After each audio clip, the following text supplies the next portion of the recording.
here to pull up and then if we can welcome our PMA presentation. Great, good evening. Here's some extras if anybody is so inclined, but I could just pass those. I was wondering for you too. Dr. Bezic, do you want to introduce, or Sure. Dave, do you want to introduce our Yeah, presenter? this is Michelle Weiberg from PMA. She's leading up the financial advisor for the district from PMA.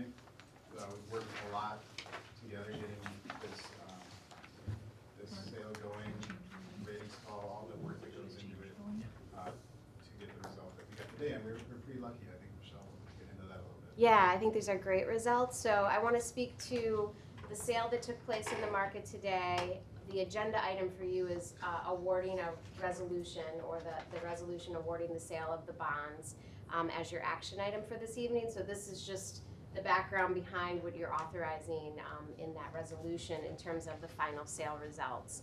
So as we turn to the first page, I just wanted to give a little perspective of overall interest rates, which you're probably hearing enough of this on the radio and in the news about our incredibly attractive interest rate environment.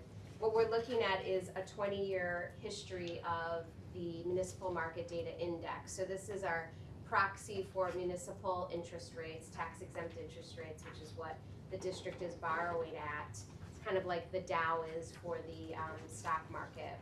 But this is a 20-year history of a 20-year interest rate. So it's essentially what your borrowing rate is for 20-year debt. And you can see that we've only been lower than today one other time in that 20-year period. And that was in 2016, in July actually of 16, when we were surprised by the Brexit vote and the market went down, rates went down tremendously at that time. So it's an incredibly attractive market. This index is at a 2.06%. This is the AAA index, so that's for bonds rated the highest rating category. You're a few notches below that, so you don't borrow at that rate. But just an indication of kind of where the overall market is and the trend. The next page gives you the results of the competitive bids that we took this morning at 10 a.m. So what you're seeing here is we use an electronic bidding platform called Muni Auction. And on Muni Auction, bidders put their bid in, these prospective underwriting firms that get the bonds in the hands of eventual investors. They can put their bid in and they can keep changing their bid up until the bid expiration time. They don't know how much they're losing by, they just know that they're not winning. So they can keep improving their bid in an effort to get into and maintain first place. So we had 10 separate bidders, which is an incredible amount of competition, submit 20 separate bids. So the bid number column, the second from the right-hand side, is how many bids those individual bidders put in. So Janney, for example, in second place, put in 3 bids in an attempt to pass up Robert W. Baird, the #1 bidder, and were never able to get there. So we had multiple bidders putting in multiple bids, but never getting better than what the initial bid was put in by Baird at a true interest cost of a 2.65%. The winning bidder pays all cost of issuance, so the true interest cost in here is really all inclusive for the district. And we're going to talk about how that compares to referendum in just a minute.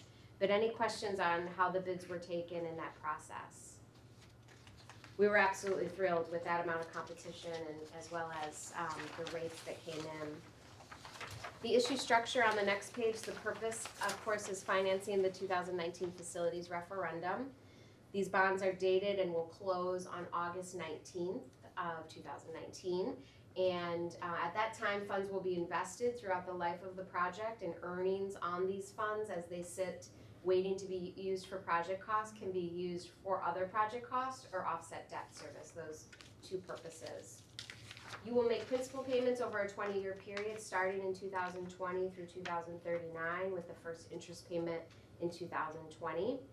The last 10 years are callable or eligible for prepayment. Unlike your mortgage, a bond issue isn't entirely prepayable at any time. There's call protection for a portion of it, which is the first 10 years, the last 10 years being callable or prepayable.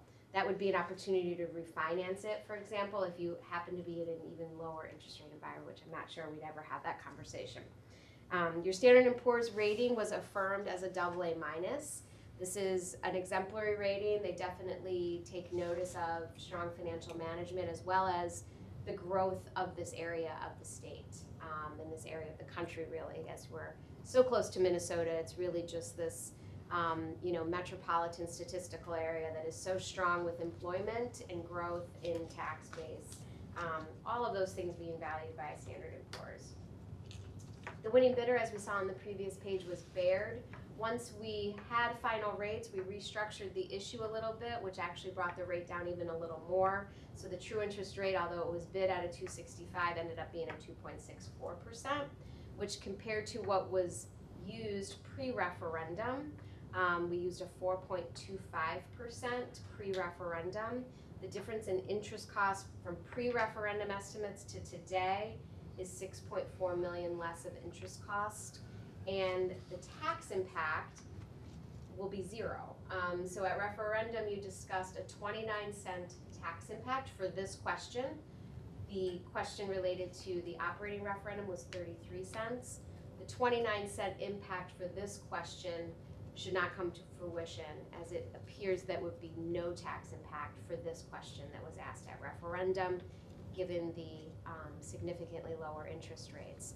A lot of this interest rate improvement, we are always conservative pre-referendum, but a lot of this improvement has really come in the last 6 months.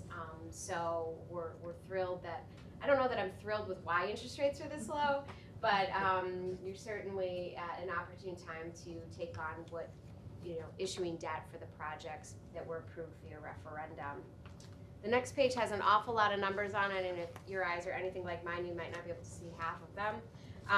But this is just the financing plan that we've used through the referendum process. It includes not only the existing debt that the school district has, but also the new debt that is issued via the resolution this evening, as well as the operating override, all calculating into a total mill rate, which we see on the far right-hand side is projected to be 33 cents higher than the previous year, which is really just the operating referendum portion, 0 for the facilities portion of the referendum. And I'm happy to answer any questions. Having 10 bids, is that unusual? It is on the high side, absolutely. So we benefited from a strong market and very low volume, so it kind of was a feeding frenzy. Okay. Kind of the dog days of summer, and people are doing other things other than issuing debt. I don't know, what else could you possibly find to do? This is what I like to do on a Monday. So very low volume in the market, so we had definitely a lot of competition for the bonds. That worked to our advantage, definitely. Thank you for your work on this. Our pleasure. So is it only open for like 2 minutes? The auction site is open, whenever anybody wants to jump in, but it's only 2 minutes that everybody The does last jump 2 in. minutes? Mm-hmm. Oh my goodness. Yeah, it happens really fast. Dave unfortunately was not able to log in because his family would have gone crazy without air conditioning at their home, so he was there. But when clients are able to log in, I always have to tell them, please don't even bother logging in until like 5 minutes before, because I've made the mistake of not telling them that, and they're sitting there for like a half hour and then getting really stressed out, like, why isn't anybody here? But yeah, it's very fast and furious. Most exciting 2 minutes of your day. Thank you. Thank you. Any questions for her? If not, do I have someone willing to make the motion to recommend the school board approve the resolution awarding the sale of $28,600,000 general obligation school improvement bonds, series 2019? Yeah, I'll make the recommendation. Thank you, Bruce. In a second. Second. Thank you, Bob. Any questions? All those in, yes, Katie? The language that was attached as the resolution, do we modify that now, or? I think you just, I linked the one that does not have draft on it. I just switched. so I think she just uploaded the new front page. Oh, okay, Yeah, it wasn't on there a few minutes ago, so. okay. Okay, nope, Okay. we're good. All right, so then, all those in favor signify by saying aye.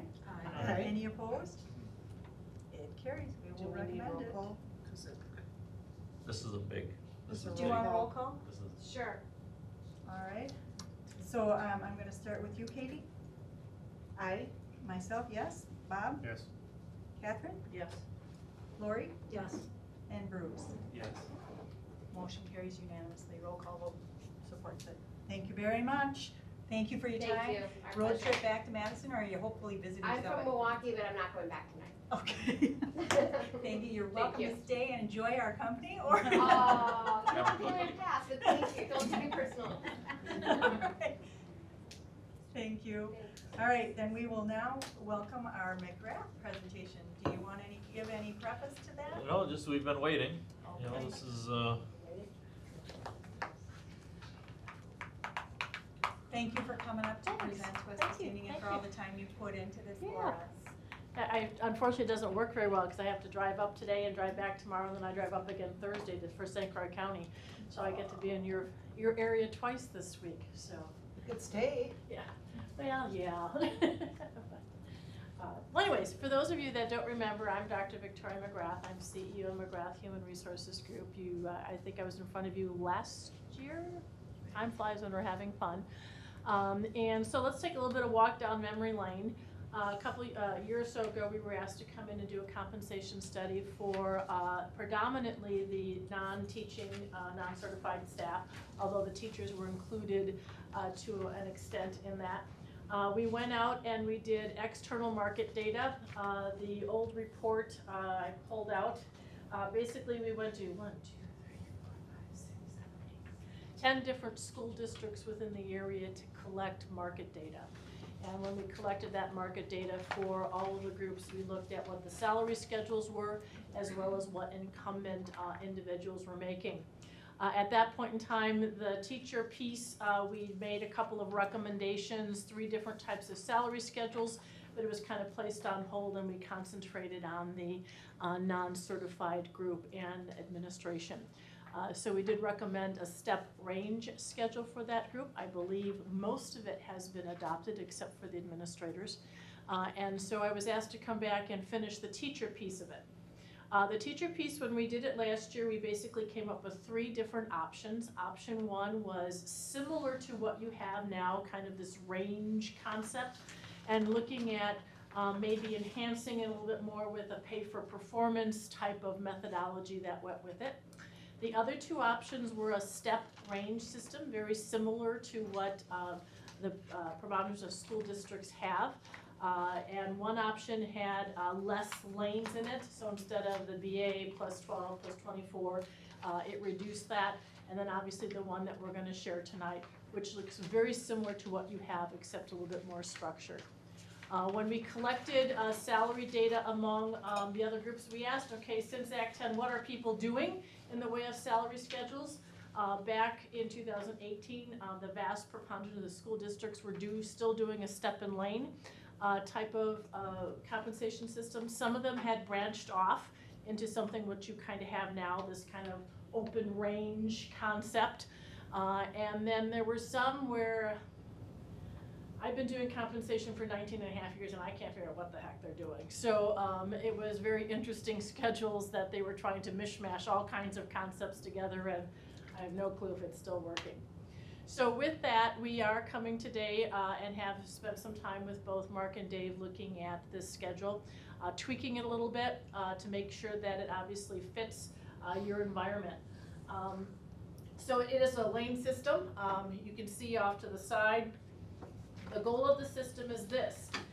It's to create more structure, more consistency. We've had some issues in the past here where different folks have come in based upon, prior to Mark and Dave, some pretty interesting negotiated packages. And what we're trying to say is, look, we need to have some consistency in how we look at our compensation Dr. system. McGrath, where are you looking?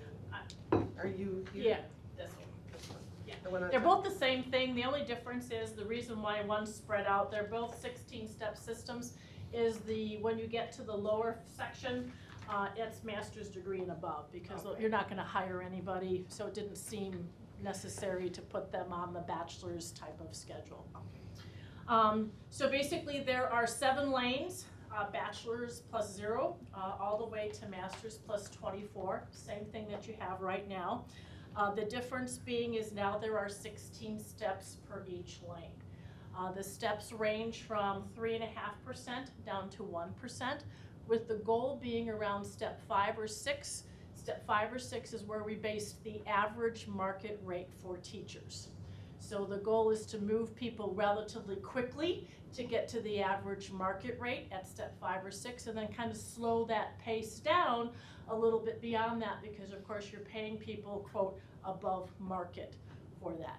Plus, in addition to that, once you're getting a 1% type of an increase, it's on a higher dollar amount, so the difference becomes a little different. We've placed all of the teachers currently within that schedule. Dave and his staff went through each teacher's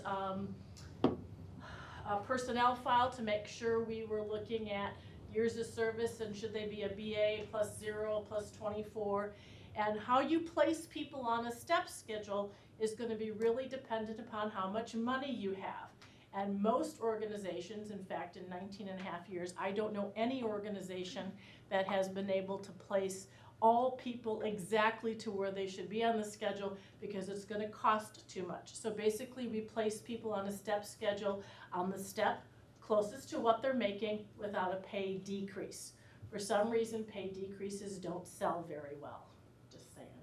So if I'm making $27.60, I'm going to be placed, and I'm a BA plus 0, I'm going to be placed on the schedule at $27.70, because that's the step closest to what I'm currently making without a pay decrease. That alone, I think, is about $250. What's the cost to place everybody on? Are you saying Total cost. Total cost to place all the teachers on the current steps. on this one Yeah. here? I think it's over 250,000. Well, the way you did it here, or Yeah. the way, Yeah. well, this one's what, 80,000? 80? The placement that you did is around 80.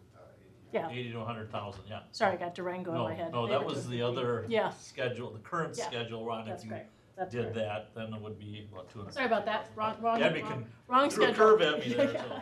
Now that is, I want to clarify, so that's putting them on the closest space where they get. Sure.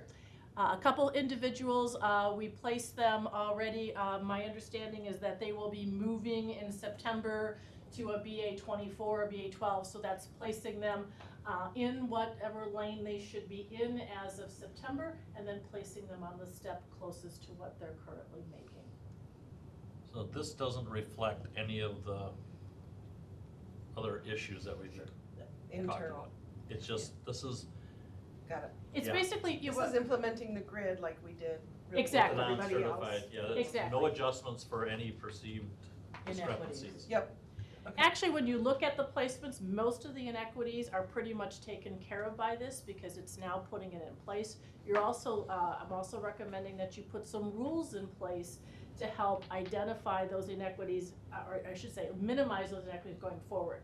Right now, you have a very interesting hiring practice where you have allowed individuals to come onto their schedule based upon all the years of experience they've had in the past. That's very unusual. It's causing a lot of the problems that you have. What we typically see and what we typically recommend is that you're allowed a certain amount of experience to come in. So we've said basically you're allowed up to step 5 to come in, which is going to then minimize folks jumping in over people who've already been here. So, No matter how many years of experience Right. they have somewhere else. Yeah.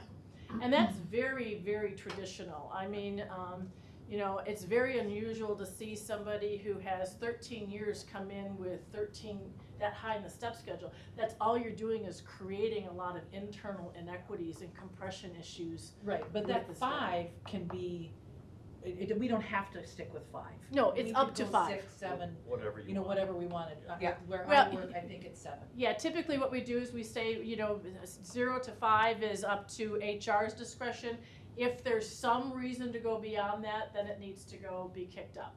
I mean, because there may be a situation where the high school math guru decides to move to Hudson and come here, and you're not gonna get them within, the first 4 steps. But it should be more of the exception Right. versus the rule to go beyond step 5, because basically then you're hiring somebody above market. And even though they may have experience elsewhere, they don't know your school district. You know, they still have to understand you, your policies, your procedures, you know, your teaching philosophies, etc. So that's done. Let me ask a hypothetical. What if someone comes in with little or no experience, but because of a situation, we really want them, can we put them at a 5? Again, I think you'd have to look at a case by case. Is it that you're having a real difficult time finding industrial arts and teachers, and that's the only one there is? You know, that's your only option. You know, but But that should be the exception. That should be the exception. So, you know, if I'm coming in as a brand new employee, I have, you know, 0 to 1 or 2 years of experience at the most, I should be starting at step 1. If I'm coming to you with 3 to 5 years experience, possibly starting at steps 2 and 3, you know, it's probably, you know, I've got at least more than 5+ years of experience, or there's some really unique situation. And again, that unique situation, it really should be documented. It shouldn't just because we like Susie and we want to give Susie more money. We set the system so that step 5 was around the average market rate and then worked backwards to step 1 so that you're basically around what a brand new teacher should be at that step 1.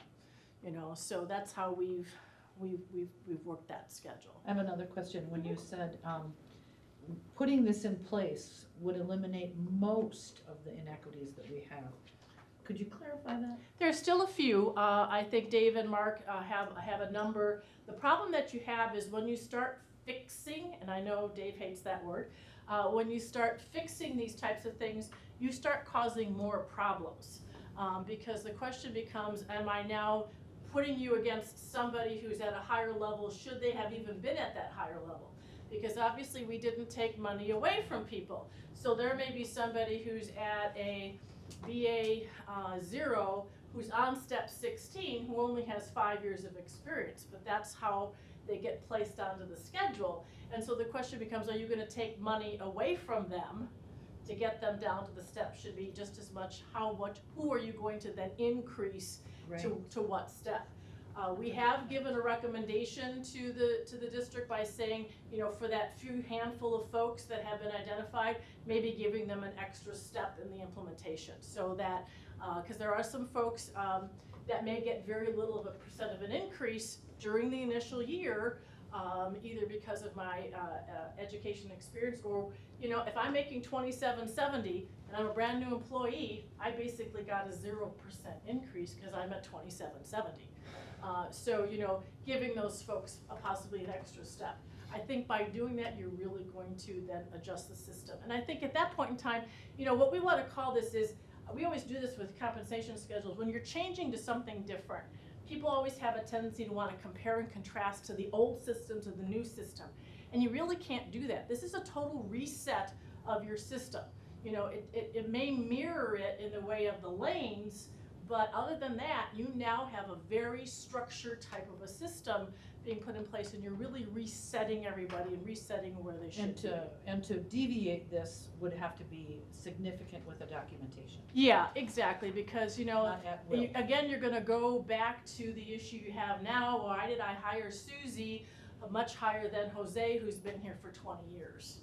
You know, now if there's a very legitimate reason, it's a very particular specialized degree, you can't find it, but it's not just because they want that type of money. You know, here's your salary range. Your salary range is now between step 1 and step 4, and you either want the job for that or you don't. You know, so it's kind of, you know, you can't fix everything. You can't adjust everything without causing more issues and looking at the plus the minus. But I think by putting this type of structure in place, it really kind of gives you a much more fair and equitable. Teachers know what they're going to get. It's there. It's in writing. It's not this range that sometimes we're going to get money, sometimes we're not. I will say there should be a performance piece to it, but here's what I mean by a performance piece. First of all, just like the old schedule, the beginning of each school year, you're going to have to look at what the economy is doing and lift that schedule. Because if you do nothing with this for the next couple of years, you're going to have problems. And then they receive their step if they have acceptable performance. which means I'm not on a performance improvement plan. You know, so if I'm doing my job, I get the step. If I'm on a documented and performance improvement plan, which I think is something that you have at this point in time now, it's not really changing that. But that would be so there's no pay for performance type of recommendation. So since I keep picking, hopefully there's nobody in the room, his name's Susie, because I don't mean you, but you know, if Susie's an Uber employee, Susie's gonna get the step. Just like John, who is just doing what he's supposed to be. But if Martha's not cutting it and Martha's on a performance improvement plan, that step should be withheld until such time as that person improves or the next school year, depending upon what the issues are. But there's no pay for performance type of a system. In addition to that, we have also updated the non-teaching salary schedule up and trended that up as well, so that you should have that for next year. And I highly, highly recommend you get the administrators on there. I mean, that's gonna give you a basis to how those salaries should be compensated versus, again, you're negotiating with each administrator. And you're gonna get out of alignment again at this point in time. So, now I have given some recommendations or some discussions, I should say, with the administrative piece. If you'll notice, some of those positions are grade. They're grade for a reason. I think when you get to be at that level within the organization, just getting a step increase, you may want to look at more of a pay for performance for the administrative folks and use those steps as a guide versus, you know, here's what you should have every year. But again, if you're gonna do that, you really need to have very good expectations for those administrators so they know what they have to achieve in order to get that type of increase. And you still have to make adjustments. Yes, yeah.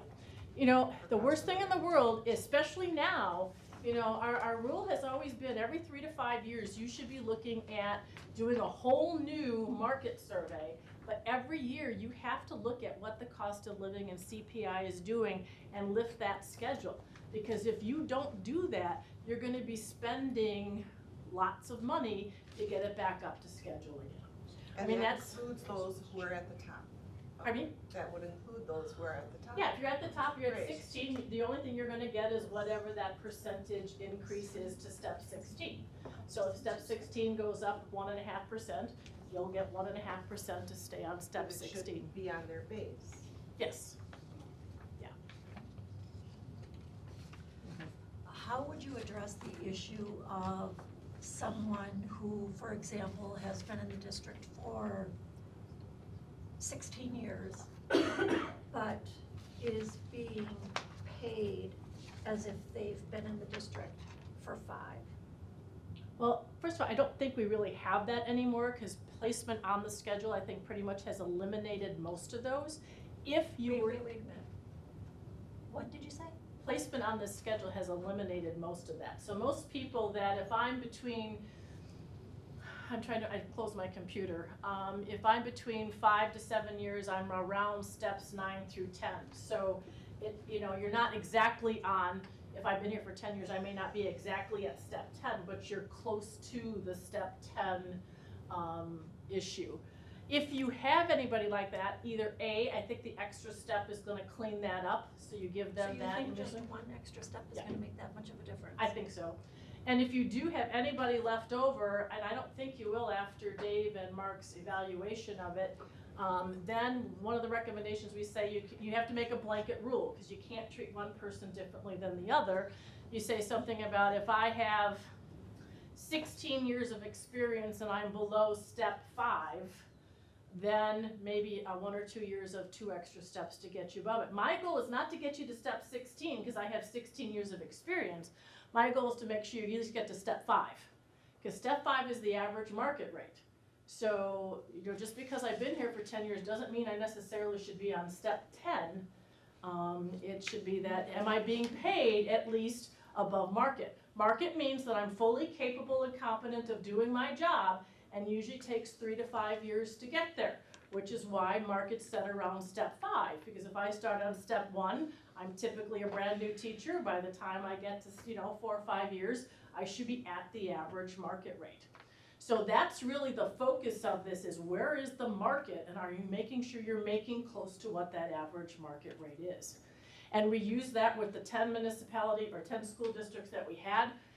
We do an average, and then we do a statistical analysis around that average. So we will eliminate any outliers. So if, I don't know the school districts that well, I apologize. So if Stillwater School District is the highest paying school district and Ellsworth is the lowest, those two might be pulled out of the analysis so that we don't skew it one way or the other. My famous saying is that employees always want me to keep the most highest paying districts in. Elected officials want me to keep the lowest paying districts in, and I don't make either one of you happy, because I'm going to pull those out to make sure we have a true average, and that those numbers really align very tightly. So that's really the goal, is to get to step 5, and then to kind of, keep plodding along. Everybody has opportunities to do the education to move beyond the lanes. So if I'm at a BA 0 plus 16, that's been my choice not to take advantage of any type of tuition reimbursement or whatever to move over to the other lanes. But from step 5, with the hypothetical example I gave you, that's a $12,000 difference. That's because that's how much higher step 16 is to the average market rate. So an employee who's been loyal to the district, doing a good job, never being on a performance plan, always improving, it's okay for them to be at a step 5 or 6 even though they've been in the district for 16 years? Well, there's a couple ways to look at it. It's a reset of the system, so you're comparing something here versus something here, which is very different. The second thing is, I'm on step 5, I'm still getting pretty good salary increases until I get to step 16. When I'm 16, I'm up to whether or not you want to give an increase to that salary schedule. So my personal opinion is I would rather be stepping and getting more money than be at the top stuck with the whim of elected officials to do that. Now, police department will argue with me on that because I'm losing income during that time period. But at the same point in time, these ranges are still higher than what you currently have. Correct. So, if you're equating a step 16 to your top of your salary schedule, we're higher than your top of your old max. So right now, your old max for a master's degree is 63 and we're at 72. So if somebody's sitting at that top 16, Mhm. they just sit there for the No, rest they of their, should be getting a. Well, they should be getting whatever step 16 does. so they'll get that 1%. Sure, if you add 1% to the schedule next year, or let's say, for example, next year you add, right now CPI is trending at 1.5%. So if in the 2021-22 you add 1.5% to the whole schedule, step 16 will lift by 1.5%. But I would also say this, in probably, since this is already a year old, I'd say by the end of 21-22, you may want to go out and do another dipstick and do another update of the market, because then what we do sometimes is we shift the schedule. So for example, that's exactly what I'm doing Thursday in St. Croix County. They have a 19-step schedule. We did it 4 years ago. We just did a market update. And so we're basically eliminating step 1. We've moved the market on the schedule to more fully align with that. We've moved, in this case you wouldn't really be moving positions, but out of 300 job titles, I think we're moving 27 job titles to different pay ranges because the market has shifted on that. So you should be always looking at this schedule, not only lifting it every year, but every 3 to 5 years. Is step 5 still equal to the average market rate around here? And do you need to adjust the whole schedule as a result of it to keep you updated?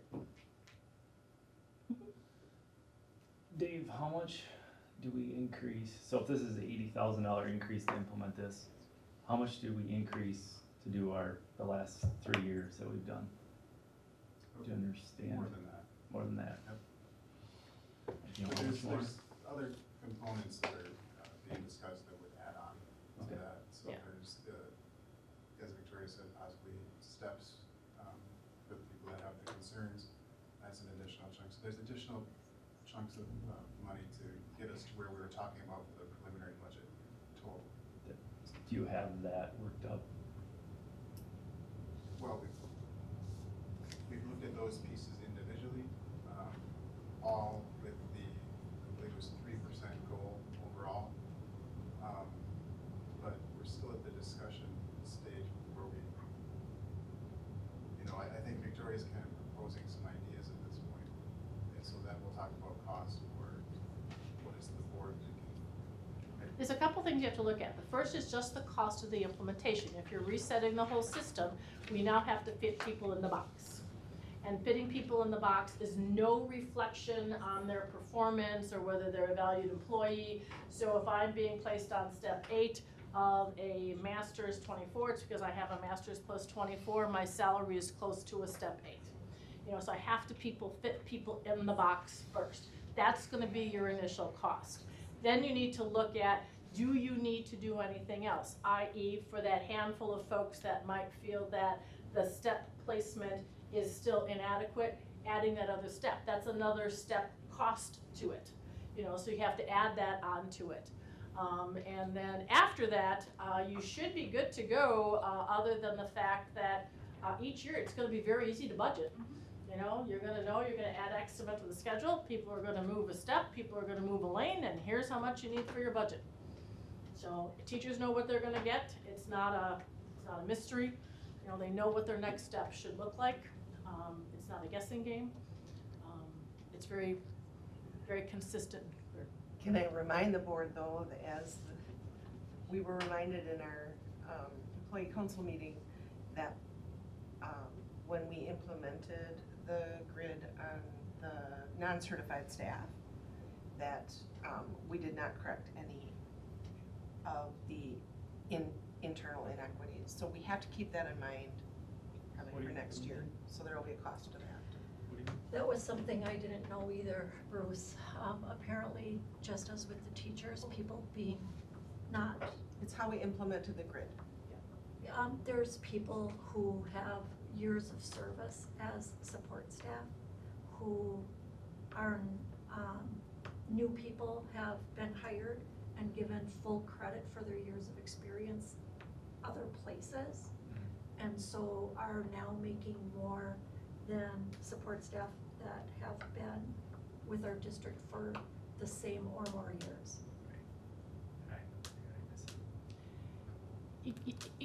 You can walk down that road, but you gotta be careful because there's compression in every schedule. There's gonna always be somebody who is hired in for whatever reason higher than somebody else. Something happened back in '05 that didn't get resolved. If you're gonna fix it, then you're gonna have to fix everything, and that's plus and minus. Because then what are you gonna do with the person who is at step 16 because of something they negotiated with the last superintendent who only has 6 years of experience? Are you gonna take money away from them, or are you only gonna give money to those?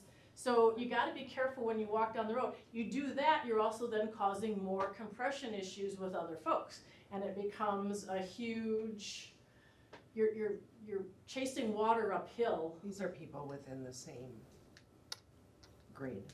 Mhm. So it's really years of service and it's not that many. If you wanna do years of service, I'd take it out of the system altogether, and even though most places are getting rid of longevity, then put in a longevity, piece. That rewards years of service. This is a compensation plan based upon how do we get people and pay them fairly and accurately according to market. It's not necessarily because I've been here for 16 years, this is what I should be making. So a longevity would be separate from this if that was something that we wanted to talk about. Mhm.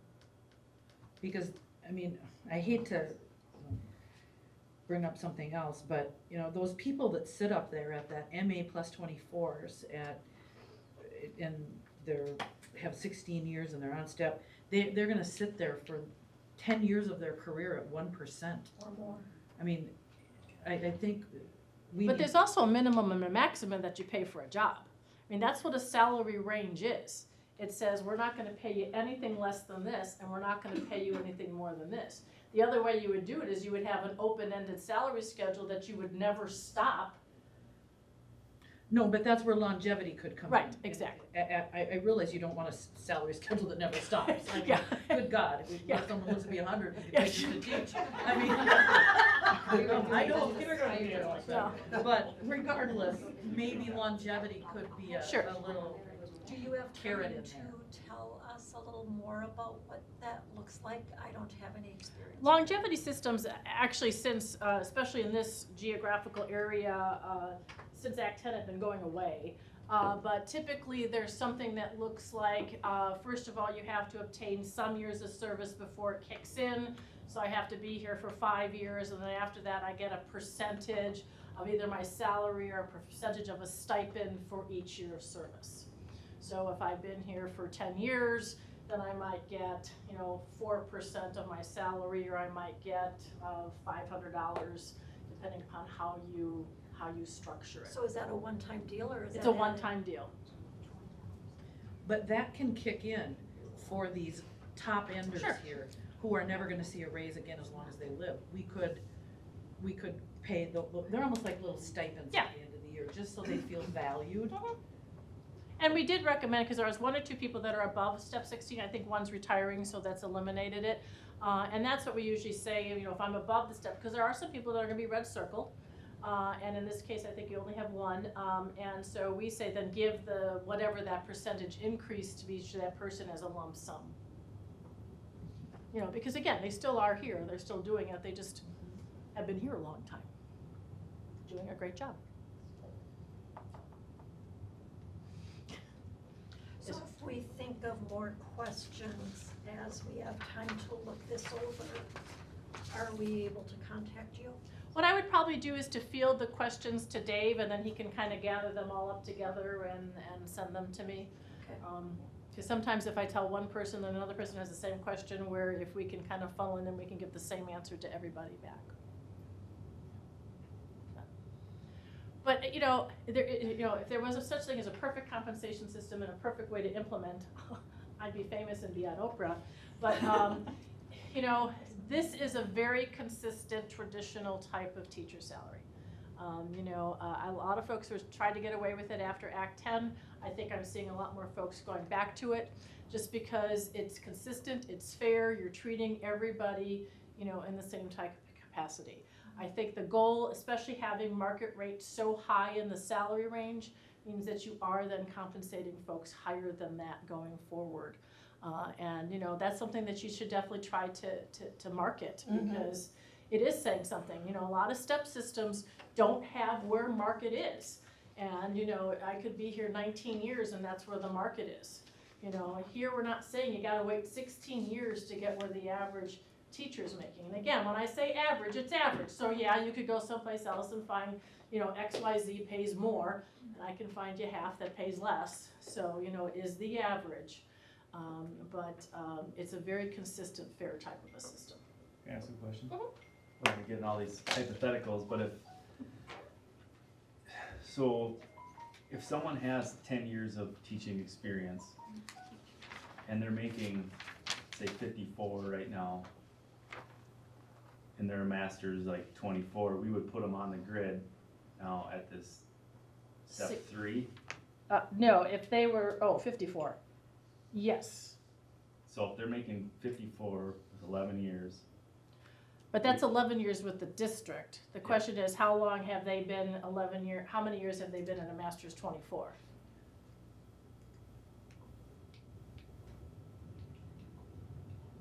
Are you saying that every time you change lanes, you start over with your steps? Usually you stay where you are, and then a 5% increase to the step closest to the next 5%.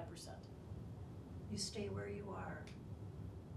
so you go, so Right, so if, I can't do I math guess in my head. how does this work then? I guess maybe, So if I'm Looking at to a it. bachelor's plus 0 at 50,000, and I now get my BA 12, I'm gonna get 5% onto that 50,000 and then be placed to the step closest to that.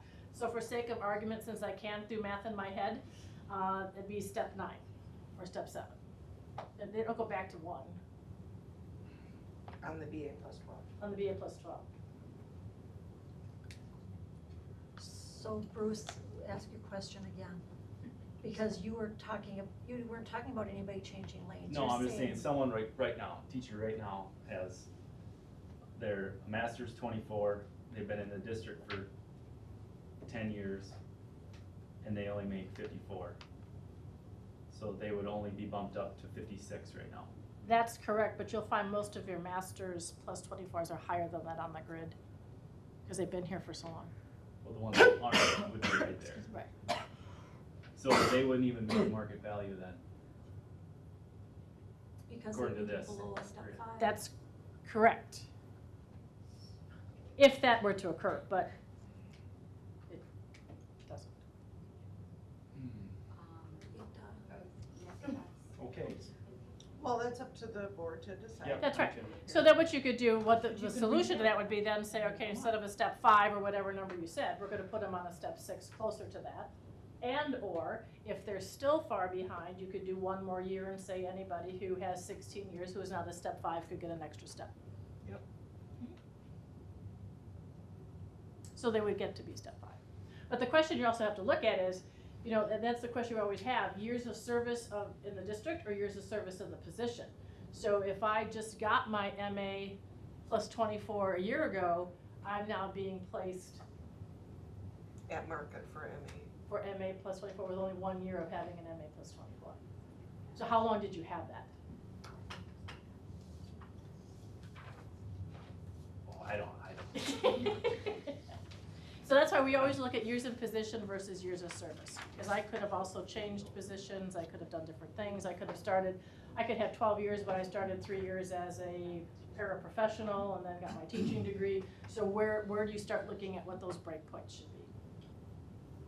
The percent column on the very right-hand side, is there a science behind that, or was there just starting out at a 3.5? We start at step 5, because that's where I wanted market to be, and then Right. work my way down to what the average minimum is, and then go looking at what the average maximum was. And that's why the starting point at 3.5, Mhm. and then at the 2s, the 2% in the middle section here. That cutoff point, is it advisable that we just don't mess around with those numbers? Yeah, don't, because make you, higher or lower? because right now it's set so that 5 is around the average market rate, step 1 is around the average maximum, step 16 is actually slightly higher than the average maximum in order to fit in your current schedule. So it is all math that drives, just because I can't do it in my head, I do know how to use Excel. So, yeah, it's all math driven to make sure that we look at those 3 parameters. Where are folks starting, where are folks ending, and where's the average market? I think the very first system I had was a 13-step system. If I did that, you would have a lot of people cut off and over and above. Again, that doesn't sell very well. So it's 16 steps, so it's close to where everybody is topped out now who's had longer years of experience.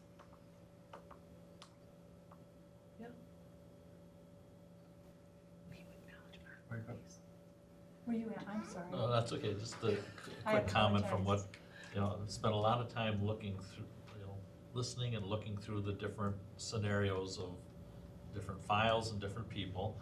And when I look at the schedule that Victoria's presenting here, I look at it as what we did with the non-certified, that we have a system and we have a placement, okay? Then you have the option of, how you wanna enhance that. But the pieces of the perceived discrepancies, what have you, really have to be looked at case by case, because there's a lot of tentacles to those things, just as Victoria said, as far as length with that degree, years in that spot, what have you. And that's what I think we have to wrestle with, is how you want to attack that. And again, I think it's case by case, you have to look at it. Yeah, I think the few that are out there are definitely case by case. I think the extra step is going to do it. If not, you always can look at it once the extra step is actually, I mean, I don't plan the step to be a guarantee with, with folks and budgets. So I think you need to take a look at it at that point in time. I think if you lift the schedule again for the 2021, when I look at those placements, nothing sticks out that says, oh my God, I have somebody who's 16 years down at step 2. It's like, okay, I have 16 years, I'm somewhere between 10, 11, 12, or I have 5 years and I'm between 4, 5, 6, again, people always want the same exact number, and so, we use a ratio to kind of analyze it, but if you're plus and minus, close to that, you're okay. It doesn't have to be exactly that number. So, if I've got 16 years and I'm still at 11, 12, 13, I'm up there with that schedule, and, to put everybody exactly, well, A, it's gonna cost you an arm and a leg.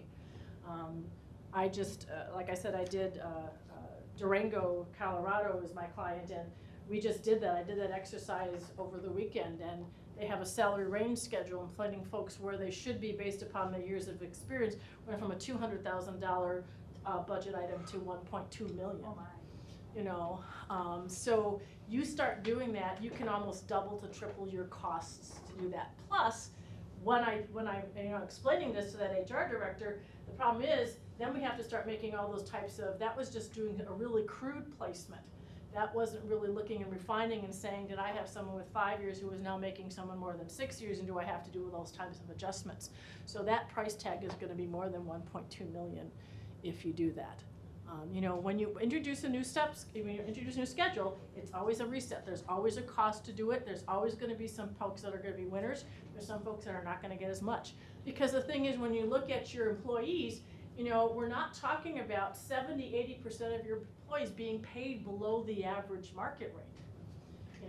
When we did that last year, you have a small percentage of your employees that are being paid below the average market rate. Some of that's due to tenure. You have some folks that are being paid more than the average market rate. And that's because of tenure as well. You're not gonna deny them that salary and cut it. Are you saying market rate per these spots that you have here, or just as a teacher position in general? What I'm looking at is, step 5 is representative of the average market rate of a teacher at that level. So at BA plus 12, 24, Against the comparables. against the comparable average that are market. listed. So when you started this one at 2%, the starting salary at 2% above, is that included in the $80,000 to $100,000 cost, or is that outside? I don't think they're two above, I think they're just a step above. Well, it says here, start salary 2% above current. Yeah, That's the we- first step, just that first number is 2%. It's just that? 41, Okay. so. but then again, everything's gonna Feed off from there. feed off from that. So implementing this would be 80 to 100,000, but then we'd also have some individual cases to up maybe a step. Correct. Do we have those? And do we have any idea what that would cost? So you could say approximately, if it's, you just multiply by approximately 2,000, let's say. 1,600, 1,500, it really depends on the exact placement. Most of them are at a higher, we'll get a bit more of a step based on that. So if you say conservatively 2,000, right, if there's 25, that's another 50,000. So this is, the math itself has been back of the napkin just to see does it fit, because these are scenarios that are being proposed to achieve this essentially reset, like Victoria said. Thanks, that helped. But I also think you need to put an end to it. So if you're gonna adopt the schedule, you say, okay, this year we're gonna get an extra step. We might look at it one more year and then it's done. This is now the schedule. It's not people coming back 5 years from now saying, back in, I want more. It may end up being more if you redo the schedule, but it's not because I don't like what happened. It's done. And now this is the new schedule moving forward. Any other questions for me? Thank you so much for Thank all you. the Really time helpful. and Yeah. explanation that you put into No this. problem. Good luck. I My saying is, out of 19 and a half years of service, we've only had 3 comp plans never be implemented, so please don't make this a 4th. Thank you very much. Thank you. Thank you so much. Now, how far away are you coming from? Do you have 2 hours? I'm in northern Illinois, so Yeah. I'm 20 minutes south of Lake Geneva. So you have a little bit of Yeah. that. I'm from Wisconsin, but I now live in Illinois where the governors make your license plates, because they've all been in prison, so. Have a good evening. All right.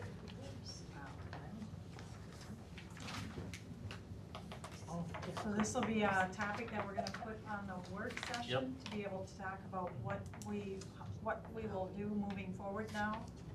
We've got some great details here. I'm hopeful that by then we'd have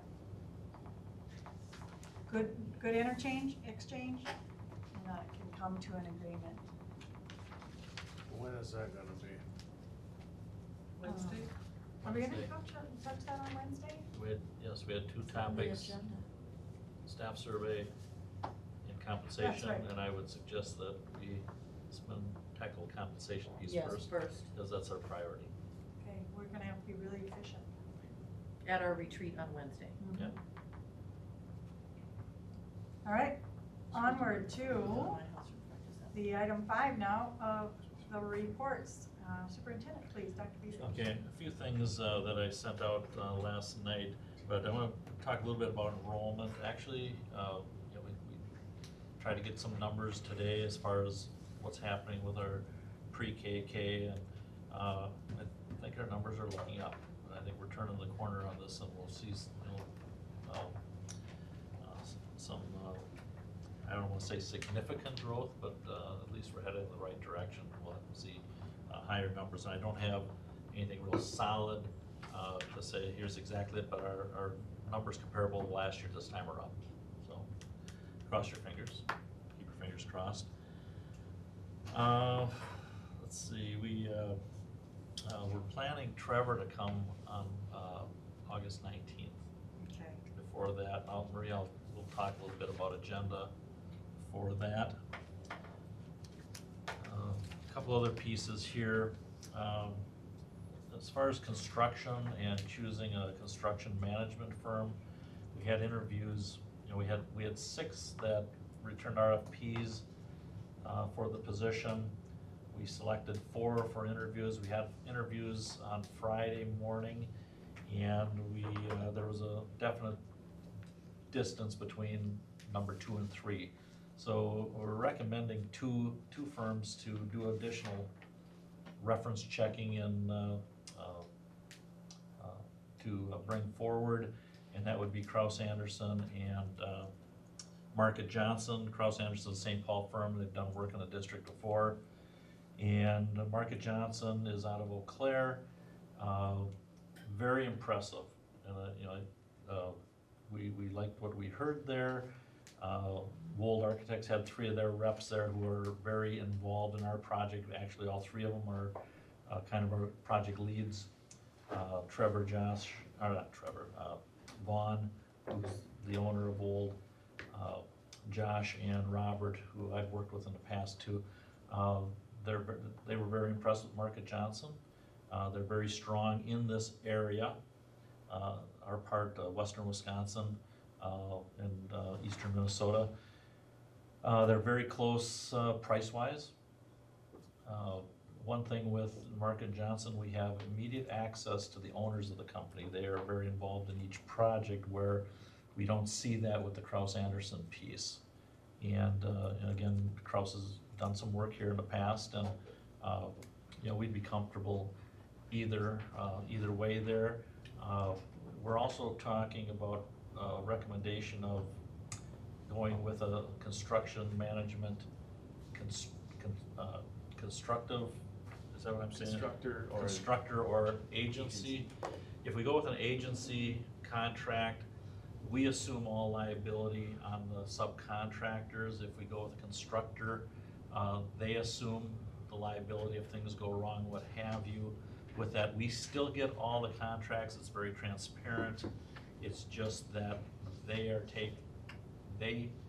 take the responsibility of more errors and omissions, and they can also self-perform, which both Market Johnson and Kraus Anderson can self-perform. They can bring their own crews in. They have them. Where like Stahl Construction, some of those others, they're strictly agency, and they just bid out everything and what have you. So Bruce, this is Bruce, Bruce is invaluable in this area here, and maybe you can talk a little bit about the difference of the constructor agency a little bit. Yeah, I mean, the agency is, obviously, we'll hold the contracts as a school, as a district, and we would have to write all the change orders, we would, depending on how we wrote it, but we would do a lot more work, they would have a lot more work. If it's a constructor, they have a GMP, so they have the total cost of the project, they would have whatever the total number, 23 million, they would own it all, so that they would run all the money, everything through them. We would still see all contingency, we made that very clear with both KA and Market Johnson, that any contingency that's spent is still approved and signed off on by the city, or by not the city, District. District, because it's all public money. So even though it's in their GMP, it's still, Is there a difference in price? actually for them, there isn't. They both said they'd do it for the fee that they had in. I think Stahl said that they would up 0.5% Yeah. if they went And Wink, constructor. I think, Wink doesn't do it, so. Yeah. Yeah, their numbers K said they wouldn't care either way, and Market Johnson, I think it'd be the same either way. They said their fee is their fee. So, just as a contractor, a lot of times we'll still be involved in the award. We're still gonna say, if they pick one who's not low, you have to, we'd call it a best value, where you come up with, these are the qualities that we're going for award on, and if even if you're low, but you can't do the work, or we don't think you're safe enough, or you don't have a good enough, recommendations from other people, I mean, we're not gonna give you the job, or if we think we're gonna have more problems later. So, You're saying the district would still have that ability?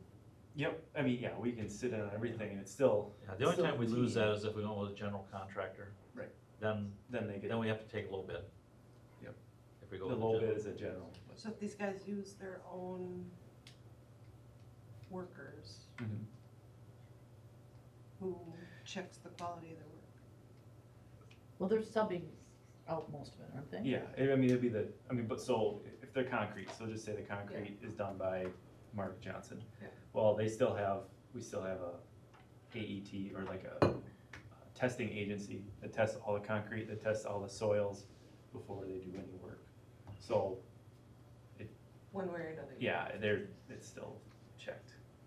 We still have inspectors in the city that have check every pour, or check every framing inspection. I mean, they're doing the plumbing, it doesn't matter who, it's still the same, it's just, they have more of their own people. And that, even with that, they still can only bill, the way you word it is, they only bill their actual labor, their actual work. So we're the same way, we could bid a job, but we think this is gonna be the price, but you still only bill for the actual amount of work that you do. So as a constructor, the profit isn't, they don't tack on another piece on Another, it. yeah. The way 2% I'm or whatever. understanding it. Yeah. We're billed for what if they bring their own crews in. And the agency, you take, I think for them, you would take the low number and you would give them the contractor, and that's the person that you take. Wisconsin's a little different. But the agency, we'd be liable for, overtime, cost overruns, whatever. Constructor, price is the price. Yeah, it's a GMP total with them. So it seems like if I'm hearing right, then it makes sense to just have them take it on, they aren't gonna charge us more for it. Well, yes, on a simple level, yes, but I would like to get more detail of exactly how this all gets Yes, spelled out. I please.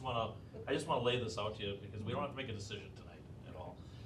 Because where we're going with this is, one other piece that I've asked both Kraus and Market Johnson is, and this came up in the interviews, I really wanted to hear, actually I told them two things. I wanna know what's gonna cost me, and I wanna know how you're gonna get it done. And I wanna know if it's possible to do it in one season. And Kraus addressed it a bit, no one else addressed it. And so I asked both Market and Kraus, I wanted a more detailed plan of, is it possible to do it in one construction season? And that will be something that we'll have to lay at your feet here to, Good night, And, and thanks for coming. you know, see if we have the stomach for doing that, or if we want to, you know, everyone says we can do it in 2 seasons, no problem.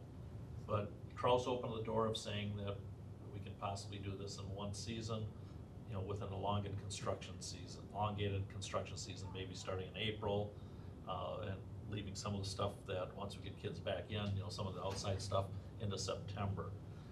But I wanna know if that's even feasible, you know, time-wise, and then we may have to do some adjusting to the schedule of the school year, what have you, which a lot of districts do. But again, it's, what do we have a stomach for? You know, and that's something you guys get to decide that piece there, but I wanna have good information for you, along with the agency versus constructor, just so we all know what we're getting into. The other piece is, now we, you know, the process was to bring 2, 3 back in front of the board. Do you want to follow that path yet? Do you want to still have, you know, both Kraus and Market Johnson come in front of the board? You know, whatever. I don't feel any more qualified than those of you who have already listened to them, so I would say you're gonna be watching for what I would be most concerned for. Well, again, So what do the rest of you want? I trust Bruce, cause man, this is way out of my league, I mean, What do you think? see, these two are so close that it's not apples to oranges here. You When know, you're whoever we looking- choose, Well, I mean, just, everyone knows KA is the well, top they've of done all the, of our top stuff of the prior to line this. in every You area. drive So around, and you- it's either KA or it's Johnson, Yeah. that's Well, who you you see. pick them, you're gonna Quality be work. fine. I mean, you pick Margaret Johnson, they do a lot of work over here.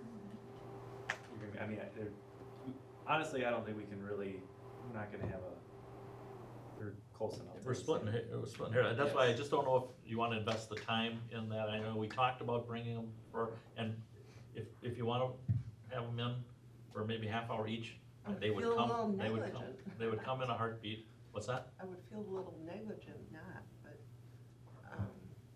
So I, I don't you know, wanna- either way, whatever your wishes are. I thought there was also some timing, you wanted to do it sooner than later, and that's why I was asking, I thought that was on our Wednesday one, but. Yeah, no, it's not, but, you know, talking with Vaughn and the architecture, we're not holding up anything architectural wise. That was the big concern. And if we were looking at 2 options, you know, pretty much it's probably gonna be a 2-season construction piece. But I wanna see, you know, what they're proposing on a 1-season piece, which in that case, there'd be some urgency, but again, I'm kinda thinking that it's gonna, I don't know, Bruce, your thoughts, I'm kinda thinking it's gonna be a 2-season deal here. It'd be more so, I think, I mean, you would know obviously, but it would be with this, how you're gonna work in the school with, you know, work around the school and in some of the rooms in the school. Cause they were even, you know, one of the options was, you know, we can take rooms and we can move people, and you know, it's gonna be almost a week by week, or you can always get temp classrooms that are outside for the month and a half or 2 months. We do temp classrooms in St. Paul Academy when we do work over there, so I mean, Yeah, and that's something I have to talk to the principals about, as far as, do we have space where we can move people around maybe every 2 months to work on a different area or what have you? and they're really, I mean, they'd really only probably get into the year, it'd be done before Christmas. I mean, the way we were looking at it was a 9-month schedule, they would come in April and be done right at the end of the year. But they have to, like you said, they gotta come up with a plan, and I haven't looked at it. I know there's a way to do it, to move people around, it's just, I know you're so tight already with kids in hallways and it'd be, Pretty but disruptive. disruption for a shorter period of time is better than disruption for a longer period of time. and then, yeah, you're not doing anything with your next summer school, or, Mhm. See, there's a little cost savings on bidding too, because, you know, they can't predict, you know, when they bid these projects, you know, if they bid it out for this amount of time, you know, this window here, if they have to tackle half of next year, they're gonna pad their bid, so next year's costs are incorporated in that.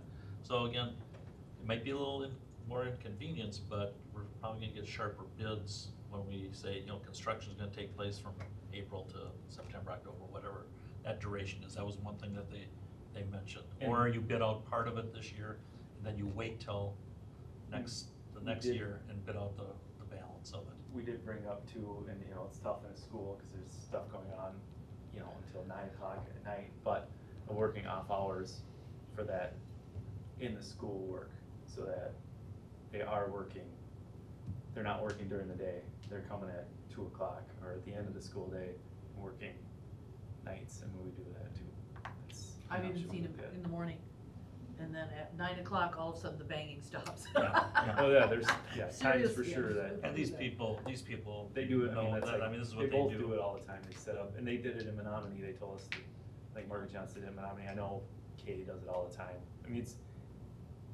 every contractor has their setup to do it.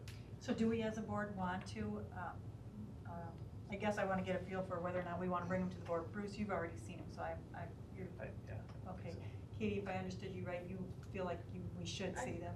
Yeah, it's just. I don't think it's necessary, but I'm fine taking committee review, I do know both the companies, I'm gonna be happy with. I'm an, either one. And Lori, what about you? I think the benefit of having them present to the board is we have it so the public can see it. So I would say yes. I like your idea that the public could see it, but for time's sake, I'm fine with them. It sounds like we've got 3, I'm gonna leave Bruce out because he's already heard them, so 3 to 2. I don't know. I'll go either way, That's fine. Yeah. Whatever, as long as we can move on to the next. That's what I'm thinking, we need to keep moving tonight, but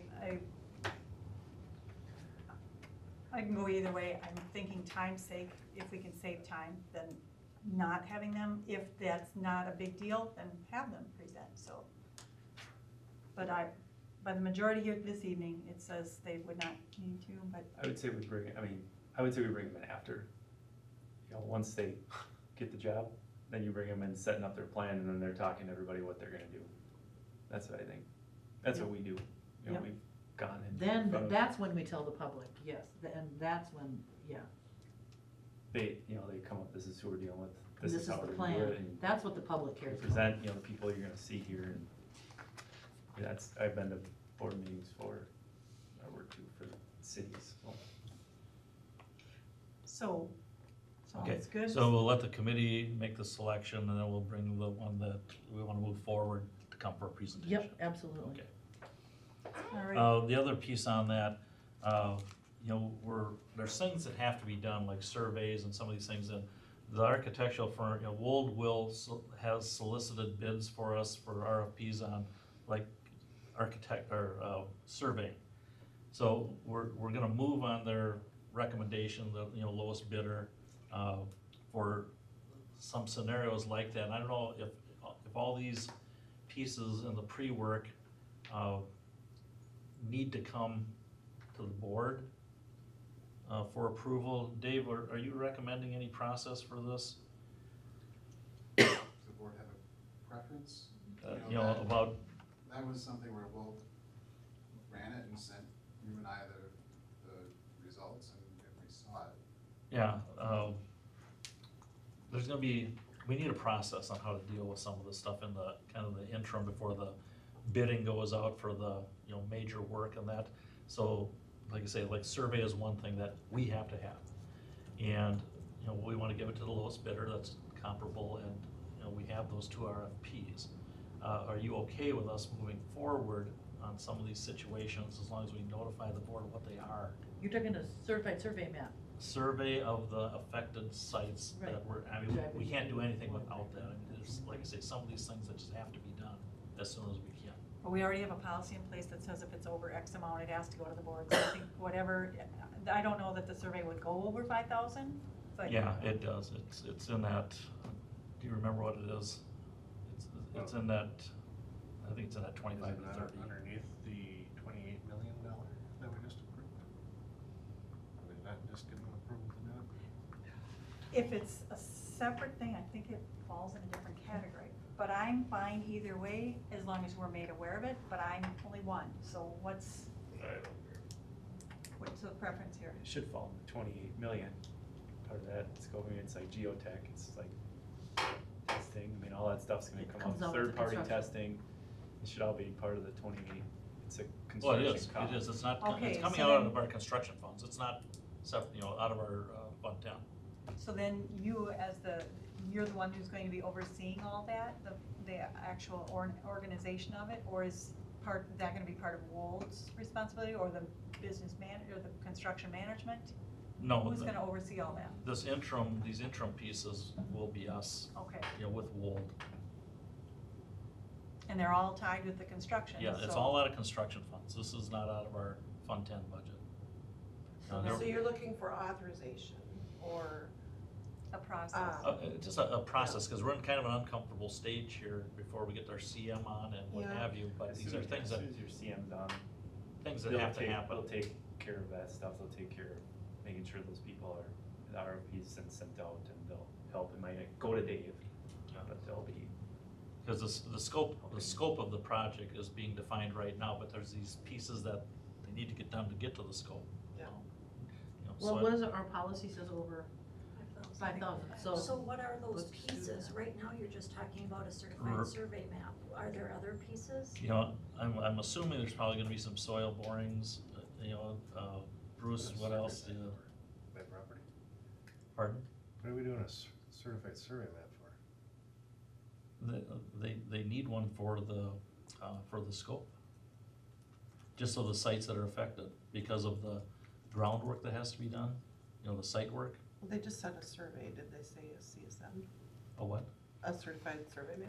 It could be because, where that second parking lot is on the east side, where that's coming in, that field is not ours, that's probably part of it. If they're changing the road construction, that could be part of it too, because the south line is not maybe sure. Well, I don't think we have one right now. That's part of the. what was in the part of issue. RFP, is it for everything, for the whole site? I mean, talking, Just the 'Cause we'll site do- that's affected, not our entire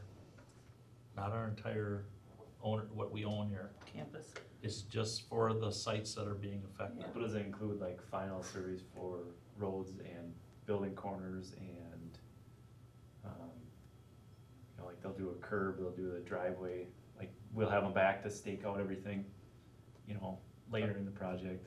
I don't know if that's part of this Topographical? bit or not. And that I Yeah. don't know. Or the for split- Wold, the is this for Wold to get for, I don't know who they have on their civil, I can't remember who they said, but is that part of that, to get their slopes and grades and for those drawings, I don't know. I think this is just to get the site clean so they know what they're bidding on. So if we have an RFP, is there a way we can time it out so that it's at the next meeting or the next meeting after that? So that if it has to come to us, we don't slow it down, but we don't. It's Or not, stop in every Tuesday and Thursday or whatever. yeah, it's fine. not slowing it down at this point right here, but they need to get this in before, we wanna go out to bid this fall, sometime late fall.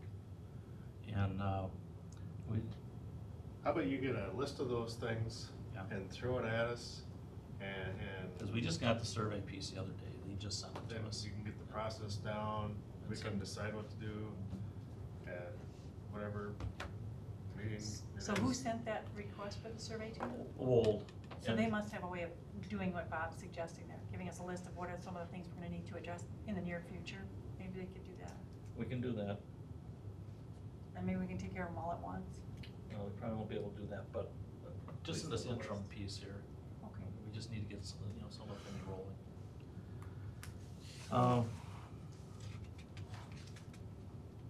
The school start and ending times, as I mentioned before, we're going to go back to what we had before our weather year. The other piece that if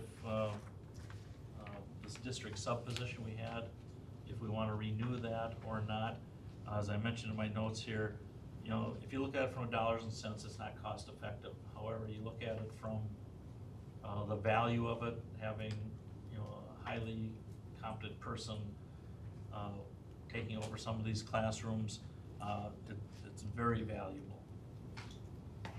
So, if you have any comments on that, we can steer it either way. This is, I'm either way on this. Does this need an action, or is this? Yeah, a it would discussion? need action, we could put it on for the next meeting, but we only did it for 1 year, just to kind of see how it Mhm. weighed out.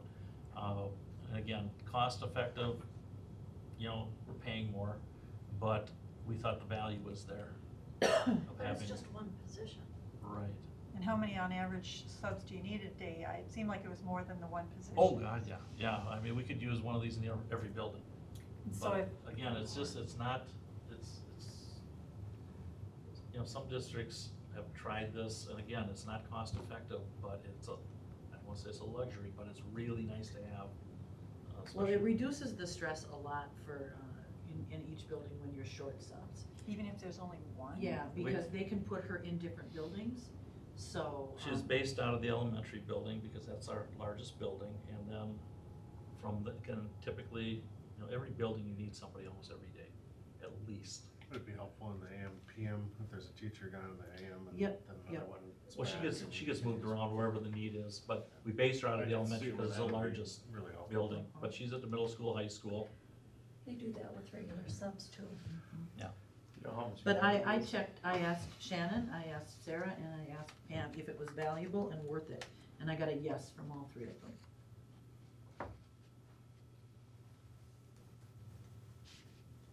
So the reason it's not cost effective is because we're paying the benefits for that person. Well, it's a teacher contract. But then you're also getting a really qualified person who Mhm. knows the kids, knows the staff, knows the school, and you're not just calling in an unknown entity at 8 o'clock in the morning and shoving them in a math room. No, I agree. And we're not losing You can ground count on them. quite as much with them. So if you're okay, we'll put it on next agenda item, Yeah. or next agenda. Sounds like the majority is, I don't wanna assume anything, but it does sound like. Well, the you can majority. ask more questions over the next couple weeks and Yep. decide. So we'll put it that. on an agenda item. Put it on Okay. for an action item. Number 6 was the piece about the elementary PA, Phi Ed position there. You approved the halftime position for that. When Pam got into the schedule working that, she said she really needs another hour and a half to go with that. There is a position that she is not going to refill, and it's kind of close to a wash to give her that hour and a half for that Phi Ed position. Again, you know, you only authorized a 0.5. If you're, you know, interested in moving that up, again, it'll pretty much be a wash in the building. But all the kids would have Phi Yeah, Ed then, so you're yeah. just, we already authorized a 0.5 and we'd be going to Point- 0.75, Right, uh-huh. So it's a difference of only a 0.25? 1.5. Quarter.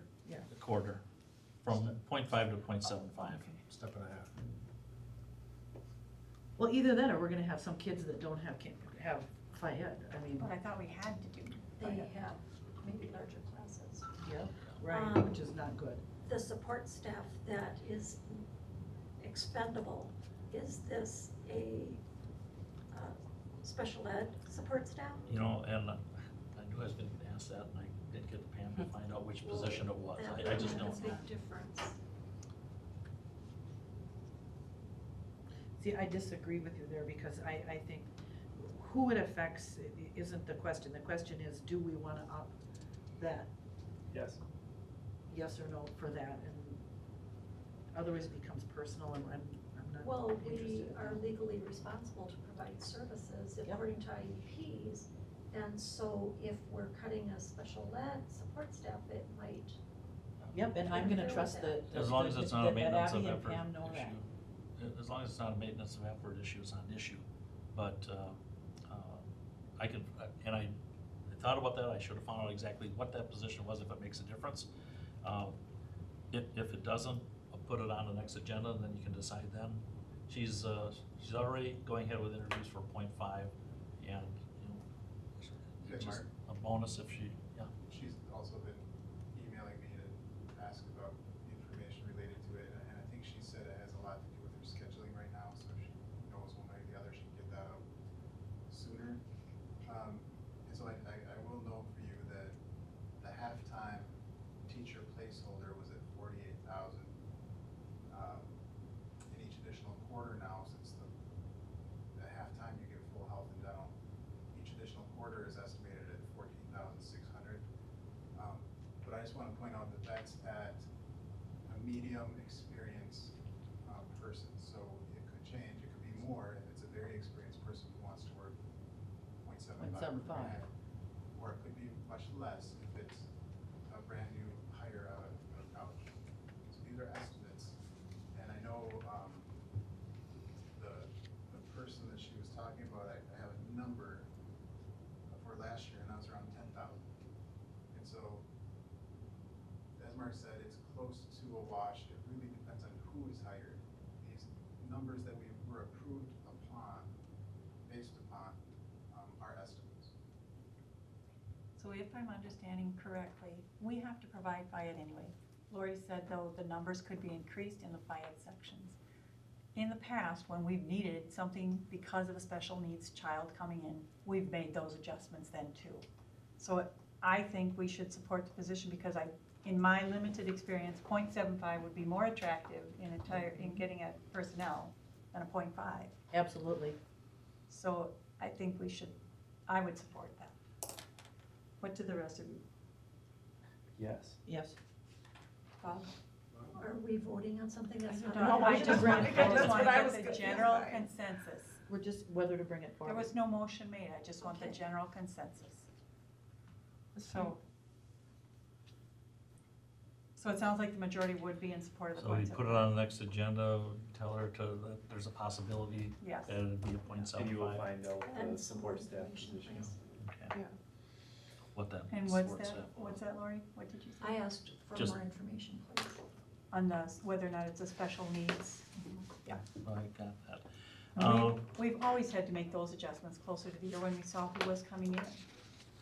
Last two things I have here is we're gonna move forward with this flex schedule for staff. And it can be very flexible, it just has to be, with discussion with the principal on their starting, ending times. And we just wanna make sure they're available if we have IEP meetings or parent Yeah. meetings or what have you and that, so, they're professionals, so Yeah. we'll expect that of them. Last thing I'm just gonna talk about here, just real, I'm very excited about the nurse position. I think we had 9 applicants, and so I think we're gonna, that whole thing will shape up, and we'll keep you posted on that, so. That's all I have. That sounds good, thank you very much. Dave, we're on to 5B. Dave, is there anything particular you want to draw our attention to with those financial reports? Yeah, though, if you have looked at them, you might say that's not close to budget. We are closing the year right now, so this is the time when we're finalizing the whole year, doing all the journal entries, closing everything up. Auditors will be on site first week in August. At that point, we'll get very close to the final numbers. In August, I'll talk about the final budget actions and report for the year as well. So if you looked at it and you saw that doesn't look like we're very close, that's because we're not done yet. Did anyone have any questions for Dave? Thanks, Dave, for the update. On to 5C, school board member reports. Anything with Bridging Somerset? No. Nothing there. CISA 11 did not have a July meeting. Community Ed, Catherine? Yes, I do. The calendar's almost complete and will go to print by the end of July and be mailed out the second week of August. I had a lot of positive comments on that. People really appreciate that. Any other questions for Catherine? Katie, on the employee council? So we had our meeting on Tuesday. I was referring to it as the week before. That's how long that week was. It had only been 2 days earlier. Anyway, there are a lot of really good discussions happening. And as was indicated before, the teachers in that room, the last couple meetings had indicated strong preference to repair some inequities in the salary schedule prior to initiating the new wage grid. And, but they wanted to ask all of at the end of the day, they wanted to ask all of the teachers and just do a quick email and say, hey, you good with this? What would your preference be if the board has to choose due to budgetary constraints? How do you feel about this? Because they didn't want to represent something inaccurately. So That's what the question was, and Mark wanted to bring it here. I don't know if you wanna add anything. No, just, we had great conversations about it. Yeah. But it was a small group that, said, and, I don't know if many of them were affected by that or not, I have my sheets in front of me, I don't know. Affected. But, my comment there was, if we're gonna base something off of a recommendation, cause this is an advisory group, this is not a decision-making Yeah. group, that maybe it should be a wider, if you're gonna take the advice, maybe it should be from a wider group, and that's where the discussion about surveying, came up, but again, there's a lot of dynamics to that, the whole thing of compensation is in your hands.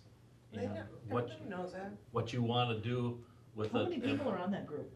And how are they selected? Yeah, Well, we started out with about 30 people and a mixture, and we went for a wide demographic of support staff, supervisory support staff, every employee group we have last year, well, that has dwindled.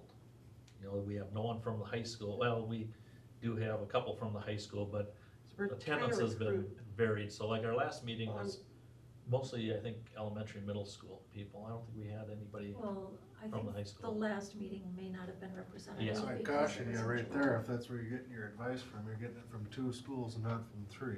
Well, So no, how are that's, they representing the entire staff? they didn't say they were. I'm not saying they were, I'm just saying. So was a survey sent out? No, that's why I wanted to come here That's- first to I'm see, not to see ridiculing what it your or wishes making are, so fun when of you it, get I'm just saying, advice, If that's the only people, There were 4 people at least, I can think of right now, from the high school who are on that committee. that weren't there. Yeah, I mean, not everybody But goes they and were we don't there. have consistent meeting dates and times, which we probably should, so that we can get more consistent appearance by, various members. But, it's very good to have the conversations and get input, otherwise, when do we talk to, staff? We don't. And so, I just wish it would be a little bit more formalized. All it was so they could tell Oh, I'm the not- board what their preference was after asking everybody who does it, Right, you know? but it seems to be that's the most visible group that. Well, I hope so, because Yes. it's policies, and they're policies that affect them.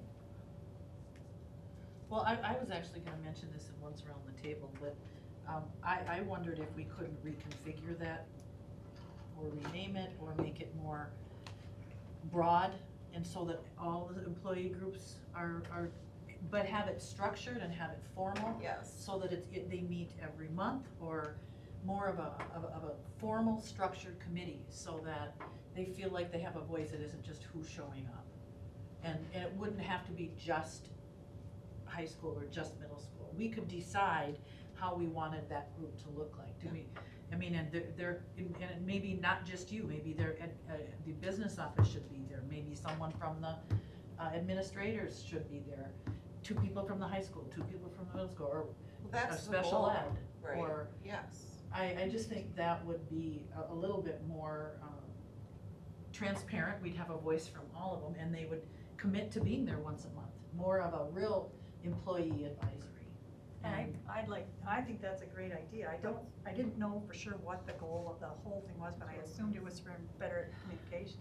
well, I'm That's wondering pretty if we much can what it encourage was. too, We the did. young teachers too, a voice Well, there, because it oftentimes. has worked Absolutely. pretty well. The only meeting that we had a significant number of people not there was July, and it was because it was probably, I'm guessing, It was July. it was July. Yeah, July At is 12:30. tough. It's a tough month.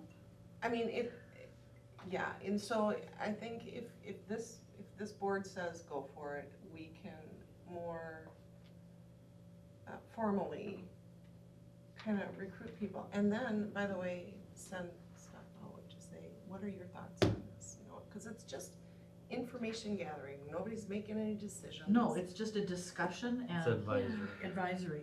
Like, for instance, the school ending times, that could have been a thing discussed with them ahead of time. I think that when I asked you last time about the school calendar, that could be something that they could be talking about, school calendar. There's a lot of things that they could be talking about before it comes to us, so we already know how you feel. Right. Is there a way that, do people like taking surveys when they get asked questions like that? So instead of having to be there physically, they could put their opinion in on a survey if we knew we were gonna do a survey every time or every month or whatever? With a question Depends that, on what we're But working we on. wouldn't have to do those surveys anymore. We could send questions or we could send discussion items to this advisory committee. but maybe the committee would appreciate surveys from, so they get more Absolutely. feedback from other people. I don't know. Well, that would be up But to the them. people, yeah, it would be up to them, and the people on that committee certainly could survey the Their the own group staff. that That's what they we've asked. represent. So that was the intent of this Correct. whole thing, is to go back to your constituency group Yeah. and see what they feel. You know, this whole thing started out 2 years ago, just so I could get a better communication Yep. handle with So people. let's and, run you know, with it. So where it goes, I'm totally open, but Okay. again, it started out as, let's just talk about some of these pieces and what have you, so. Well, I think we should Yeah. formalize it and I'll take it. structure it Wanna take it to the next level? and take it to the next level. And I think that I think that's a really good way to be transparent and let our employees have more of a voice. Absolutely. And now we'll have that natural conduit. If we want, Right. if we want a discussion, we say, hey, send this to the advisory committee. Nobody's And they tying report anybody's back to us. hands, it's just. And then we know there's never gonna be a July meeting with just 6 people from the elementary school. Well, right. Because there's gotta be a quorum Well, and that was, or You a, know, that was only part of it, cause we I'm didn't get. being sarcastic. No, but- but, you know, that morning, we didn't have the information from McGrath yet, and that's what my idea was, that's what we were gonna talk about. And we ended up talking about limited information, that's why that comment about a survey came out, you know, and it's just like, I appreciate slow down. the And fact that I they needed want to it. clarify because yeah. But I just want them to feel like they have a voice. And I don't think that everybody does at this point. Agreed. Yeah, well, again, All right, You know- Can we thank put you. that on a work session to come up with how we wanna structure that advisory committee?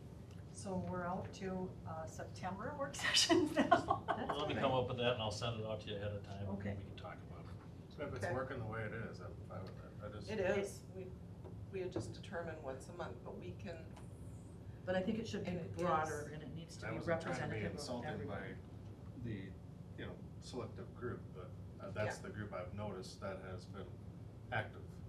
And I just wanted to make sure that it wasn't, any feedback wasn't just coming from an isolated group of individuals. And that's why if we make this more formal, So, we can like, be well- assured of that.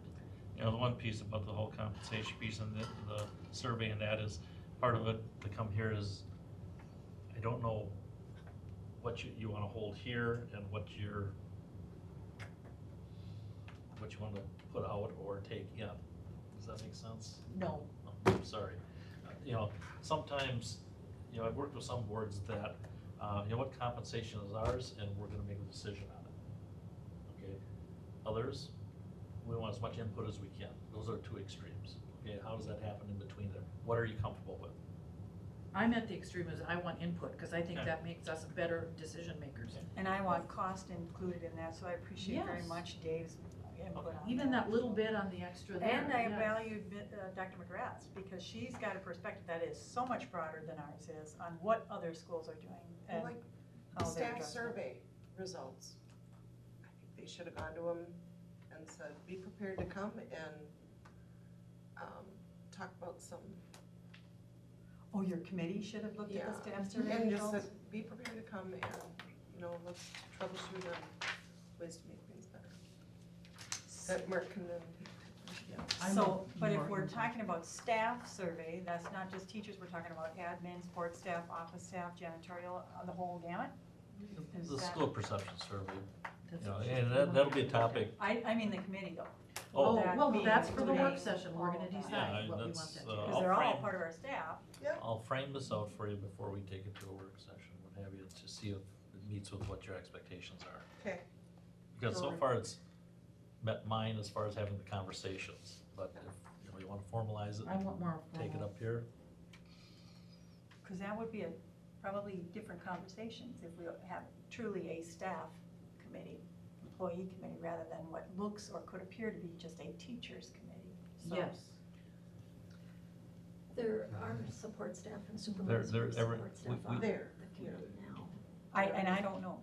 I don't know We who's hit, on it. we hit everyone, you know, George was supposed to be there, you know, I mean, had them all. It's- So let's just put it on a work I think session. it may and also figure out depend who- on too what the topic of the meeting is. That's what and I was just thinking too. if that particular group doesn't feel like they, like, I don't know that I should really speak on teacher compensation.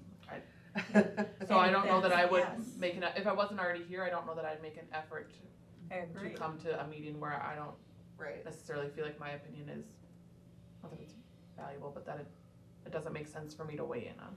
And especially in July.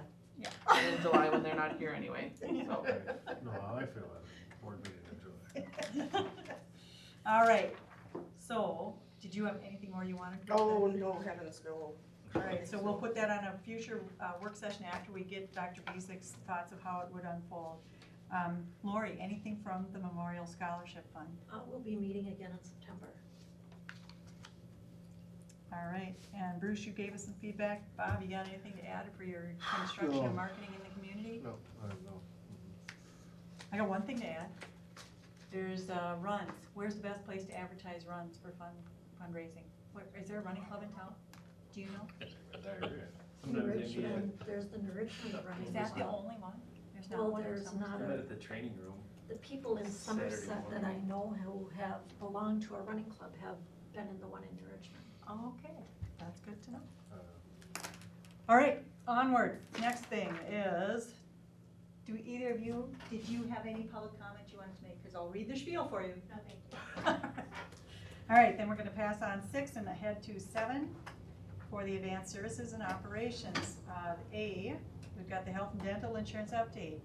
Which of you gets to? Dave.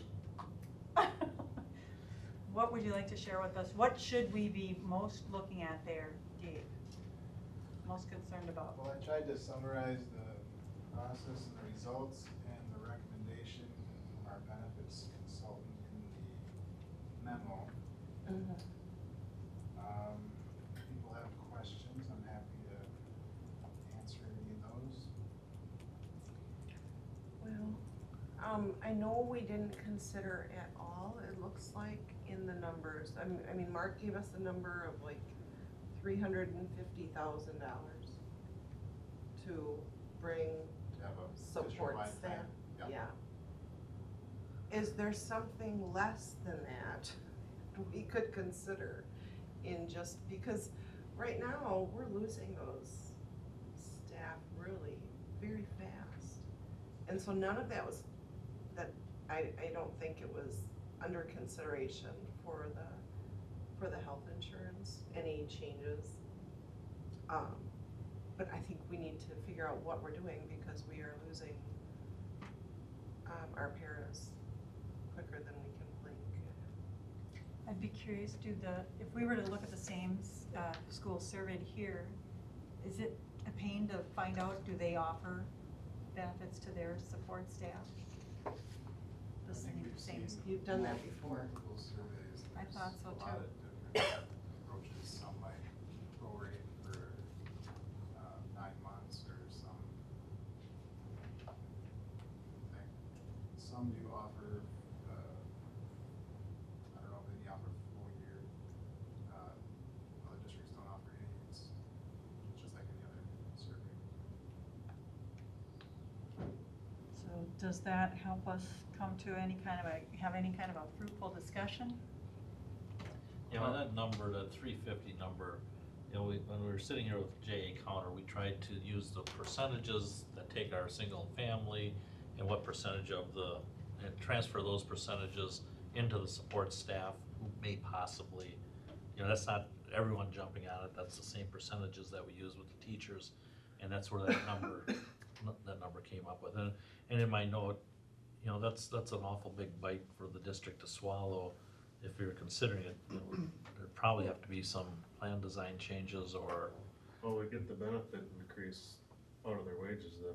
I mean, I think that was always the consensus, as long as I can remember sitting down and talking about offering benefits to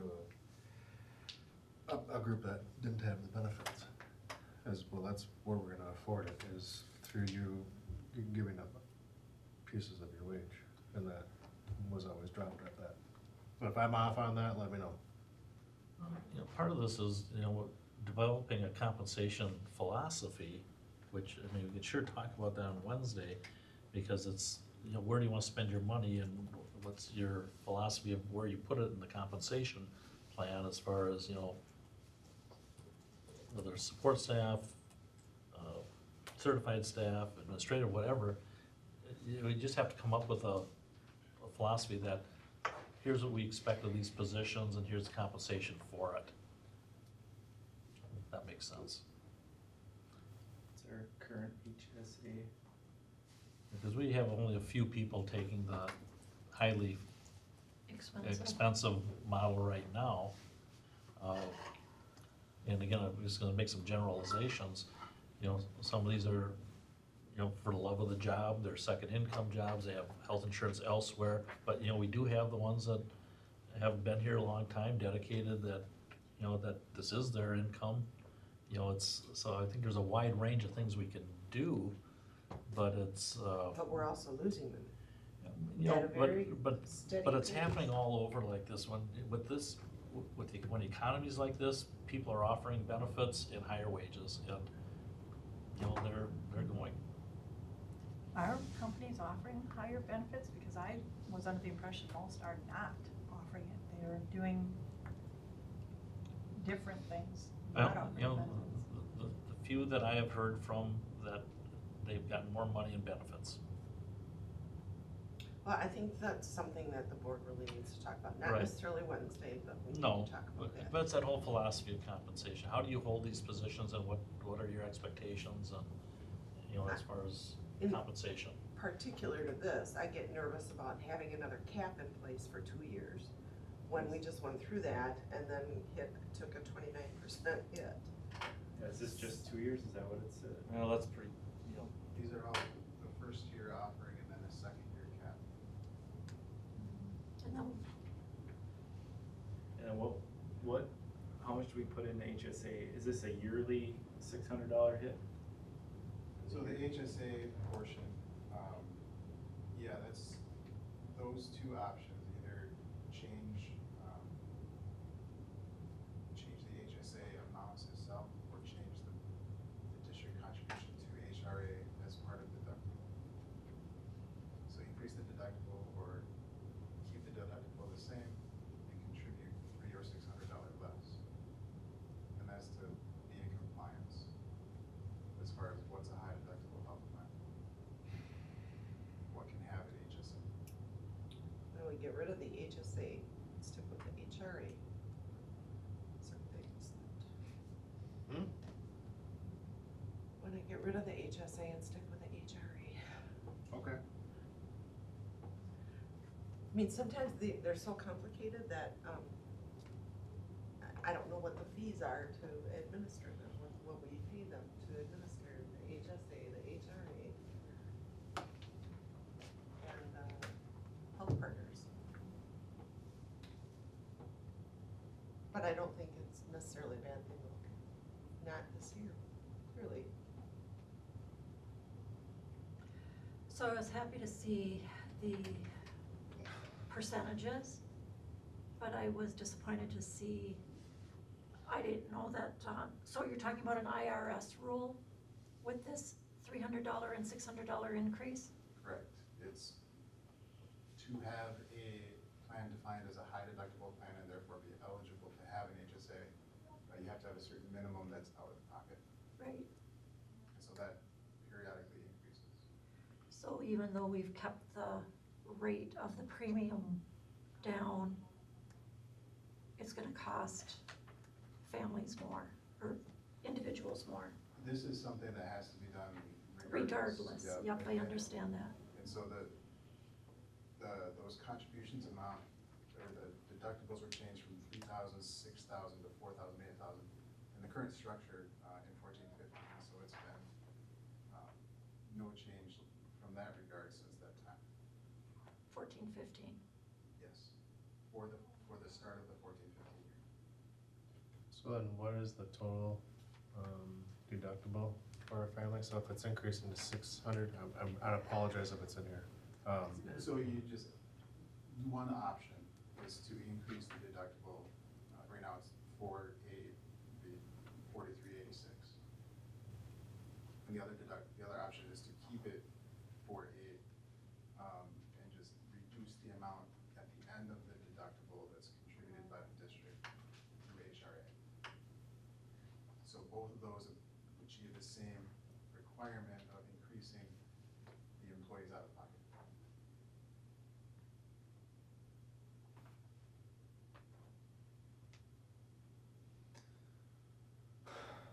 There's no easy way to handle these. How many people hit their deductible? Is anybody, I mean, if you have a kid, you know, you get there, if you. Dave puts a chart out there for us, and he's got that line with the other, and we've been lower than the average for the past 2 years. At least 3. And we're looking, as part of my last budget actual, I think I mentioned that I'm looking at reducing what we budget because we're coming in Right. under budget. It's frequency now. Because I budgeted at 45% utilization rate, and it's not reaching 40 generally. So that's what I'm looking at. So somewhere between 35 and 40% of the employees reach. Well, and keep in mind also, we have an embedded plan, so. We have a what plan, An I'm sorry? embedded plan, so if you have a family plan, and your whole family's pretty healthy, except you have maybe a diabetic or something, once that person reaches 4,000, the individual deductible amount, then they start getting everything covered without additional cost, rather than having to have the whole family plan go to 8,000. So that's, we can embed that. It's really complicated. And I think people appreciated that when we added that to the plan a few years ago. Yes, Because absolutely. Some families do have just one person who has something that's pretty expensive. So what does a family pay now out of pocket for monthly? Premiums? Yeah. Like out of their paycheck, what comes out of their paycheck for family? For a family, goes to 50 bucks.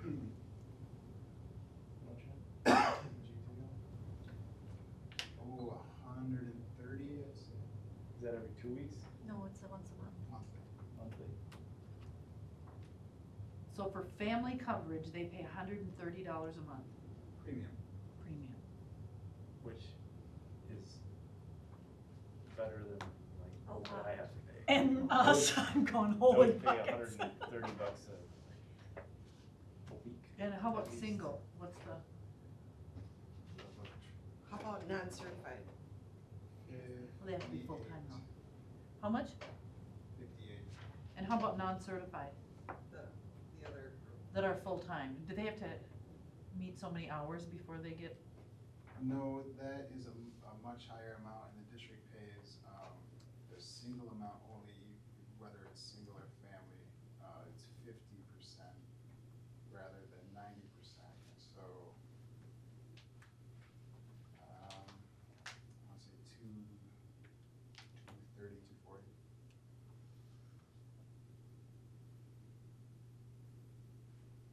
That- Unless it's that- family, then it's much more. yeah. That, Do we yeah, have- what would it be for family? Closer to 800, I'd say. That sounds right. $800 for the people who get paid the least. Do, Well, I mean, what percent of our support staff work 40 hours a week? Do they work? they don't. They're not allowed A to. small percentage. So, some support staff through school age care work year-round, full-time, but that's about it. Through SAC, yeah, but Most of them are like 6 hour. What was it for non-certified pre-Affordable Care Act? It wasn't available. Right.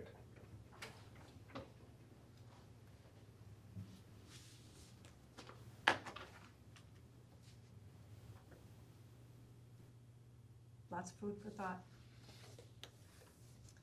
And you're right, we're gonna need to have some discussions on that. So that would go to probably this September or October meeting. Well, Work don't session. we have to Now, what's our make a deadlines, Ian? decision? So our renewal is 9/1, so we have to decide pretty quick. Obviously, this went to RFP, this is, part of annual budgeting every year. But with these bigger ones, the board usually likes to weigh in and say what their preference is. So this would be an action item at the August meeting? August work session? Do they need to know prior to the September 1st? I mean, how Oh, yeah. much Yeah. farther? So that, we have open enrollment, welcome back, mid-August, so August work session would be good. Would it be possible for you to make one of your nice charts showing some of the? What would you like to see on the chart? What comes out of their pocket? HSA, Yeah, some of the differences you have in here, that's why I Yes, think I'm that's- trying to organize my Figures. brain right now. And This is helpful maybe for me as a kind of what would be compartmentalized person. helpful is some kind of diagram that would show the rest of the board how the deductible works, how the school district puts in some money, the individual puts in some money, there's a certain amount that you reach for the HSA, and then it rolls over to the HRA. Yes. We did both single and family then. Is ours 4,000 for everybody? Individual, if you have an individual plan, it's a $4,000 total deductible until you're covered 100%. Isn't there a yearly I have HSA that the school puts in? Yes. So, So these, and we have these, Lori's, I think, referencing, things that she's seen a lot of, which are, welcome back documents that go to staff, and they have, numbers by category, they have some charts, they have like an arrow that says, here's how your deductible flows, here's HSA, here's out of pocket, here's HRA. So, yeah, I can email you all that stuff. and I would ask for the total cost, and then you would share, the district pays 90% for this group, and 50% for this group. Please include those. And I wanna know out of pocket. Maximum. Yeah, what is it costing them? Now, what it'll go to. Yeah, and what it'll go to. Did you get all that, Dave? And that was I got the 1%, Well, so that, yeah, that you'll be able to visualize just in the employee documents, the benefit documents, Okay. where, it's, the out-of-pocket, that we're talking about is the part that's not covered by HSA or HRA. So Dave, if we were to do this, are we tied into this plan design for 2 years? Yeah. Or can we make any changes next year? No? We could propose, but this is a 2-year agreement. Yeah. I am totally serious about looking at getting rid of simplifying, because I think it helps you with your overhead costs too. I mean, you can incorporate it in a different way, and totally that's what disagree, people have. so.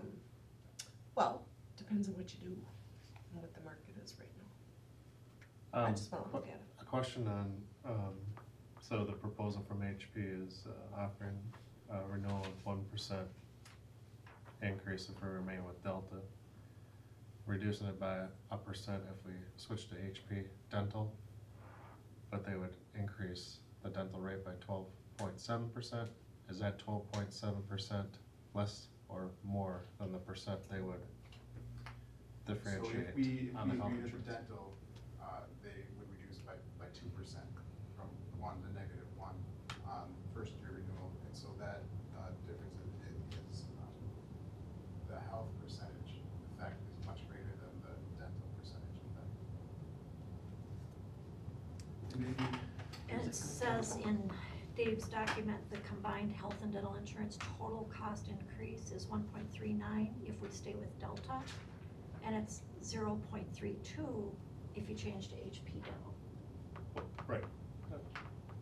So if we change to HP dental, even though it's going up 12%, Right. our overall cost is less.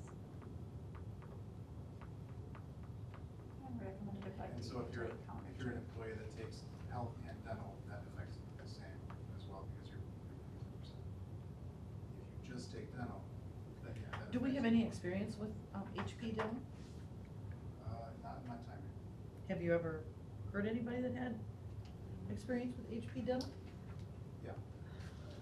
And- You have, okay, and it's So this is, satisfactory? this is a point that I made explicitly with Jay Connor. I said, can I say this is exactly the same? Is everything exactly the same? And 100% yes, same exact thing, expanded network even, and also the additional benefit that I mentioned. Right, with the, What we're Yeah. Yeah, we don't want people oh, okay, going to, well, that's good to know. going to the dentist. I don't in think people Durant. would, yeah, I don't think people would freak out about switching their dental insurance, but Health is a different. health is a whole different it's a ball of whole wax, different yes. piece there.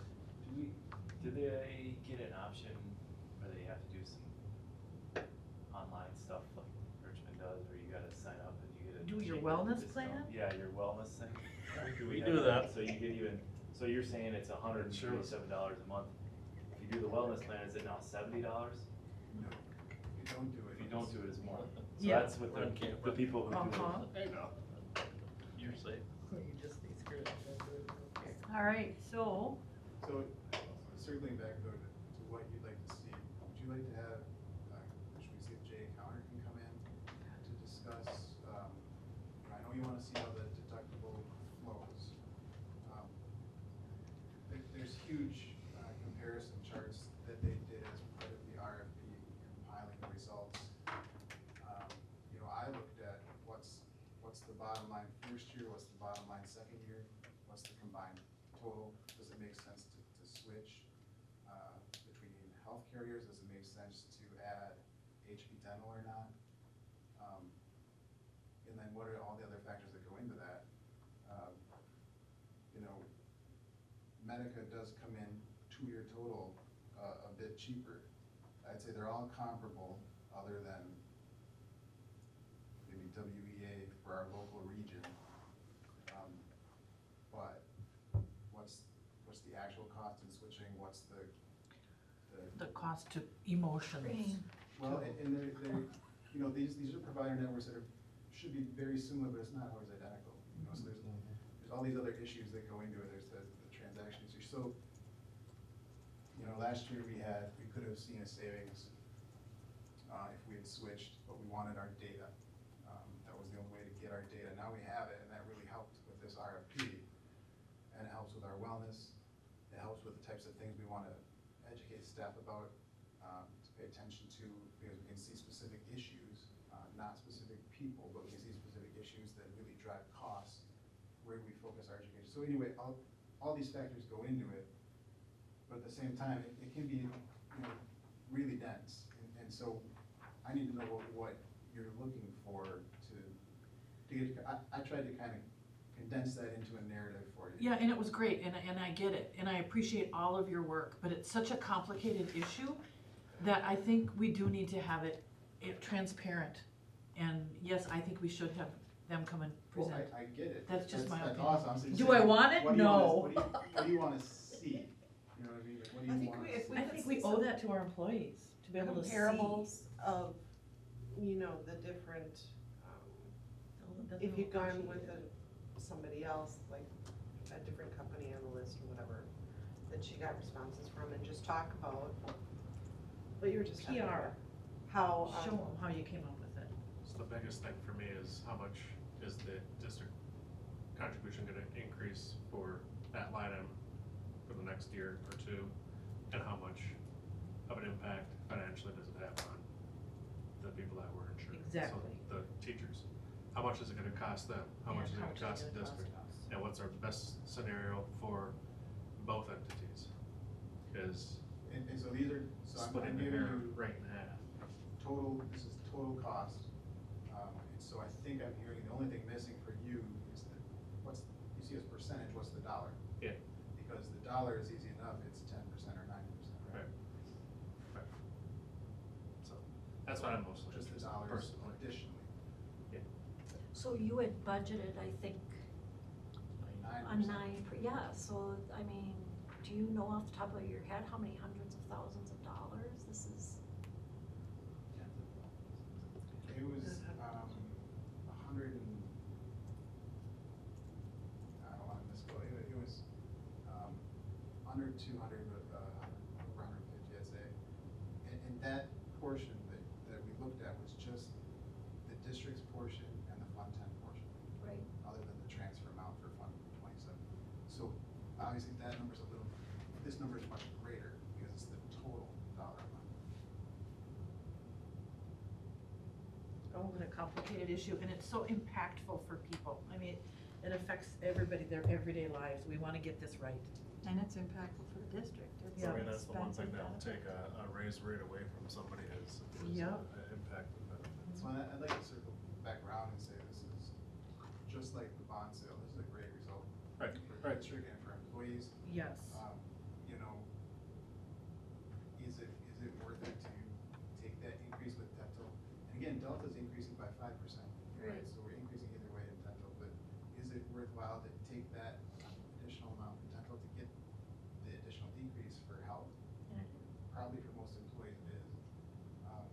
So then the question is, at what point is it worth switching? So if I look at 2 years, based on, all these numbers are based on the census we gave them, which is the actual employees and what they're doing at the end of 18-19. Over 2 years, it's around $40,000 less total, 2 years combined, total premium cost to switch to Medica. So last year was a bigger savings for 1 year, and we said, no, it's not really worth it. And so that's where we said they're all pretty comparable. But that was WEA last year, right? No. Or was that? We may have done WE. I no, thought I think I it thought was WEA was the, was thing, and you were pretty worried about the significantly regional. lower. Medica seems like, I mean, I guess I don't know, is Medica let you go to Stillwater and Richmond and Yeah, it's, Hudson? you know, it Or we gotta comes down to, I see guess, all. your perspectives. It's, you have a big and growing wellness program and big and growing wellness requirements, and all of our data feeds into what are we talking about? How can we make sure people are as healthy as possible and are here and happy? That over time reduces our premium costs. You know, all of these plans have wellness, they're all different, you know, and there will be a learning curve if we change. There will be different procedures. There will be a lot of time spent in the business office talking about these things. And all that being said, what's that worth? You know, is it worth More the than change? 40,000. You know, maybe it is, maybe it's not, it's. No, you're right. Well, that was such a small increase, you know, for. Either way, it's potentially a good decrease. result compared to what we really, Right.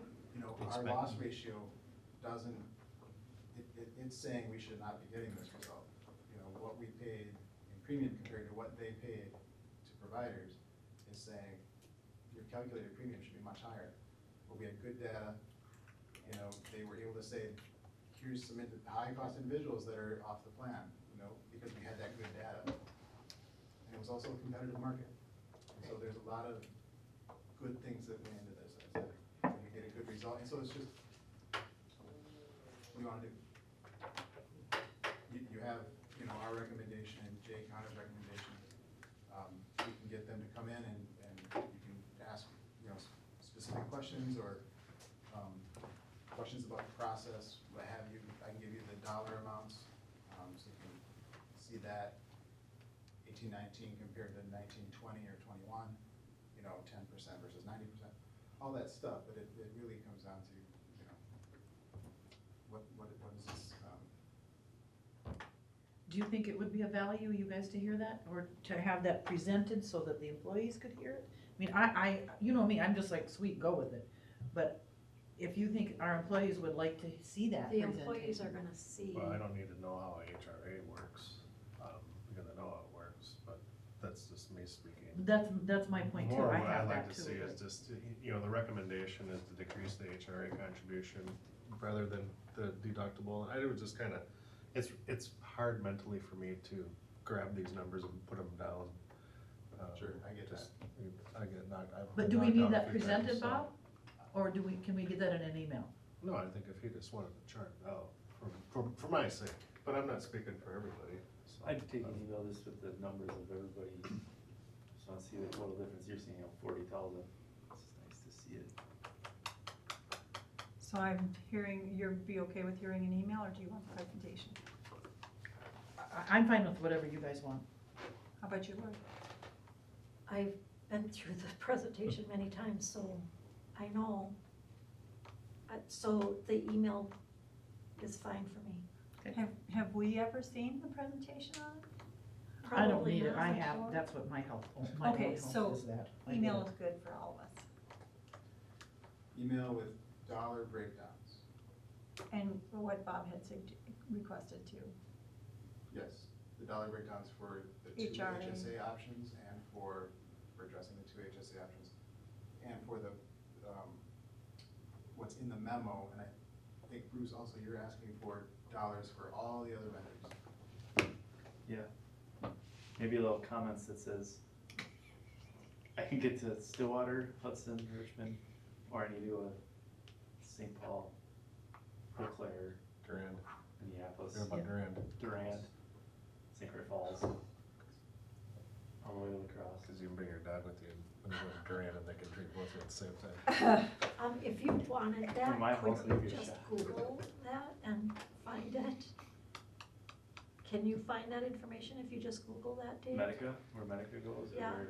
Can you? Sure, I don't know. Yeah, I think you can find their provider list, can't you? Yeah, it's reasonable though, and then to make sure some of the specialty care is covered, so.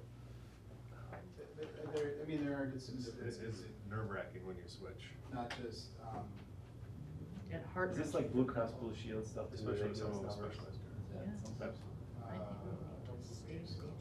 for this, for this price. three I can others have that weren't one competitive, redone. I think, or two others. Okay, So we will put this on the August Work session. work session, because we do need to give an approval or get the motion No made consent. for it. No, thank you. So let's move on then to, this is the first reading for the extracurricular code, so if you have not had an opportunity to read it, do you have any questions for? Do you have anything you wanna share? So, Highlighted the change. yeah, so what I did is I took last year's code, took the same document, anything that's new or written there is highlighted. There were some things that I struck out either because it isn't applicable, or it just didn't really fit in there. So on the memo that I put in the board packet that came to you, I highlighted the big changes to it, or tweaks, I guess. On page 1, we didn't really change anything other than we added some verbiage that someone needs to complete the registration process. We added middle school math counts and math masters because last year when the code was approved, that wasn't an official school activity, so we made sure to add that for this year's.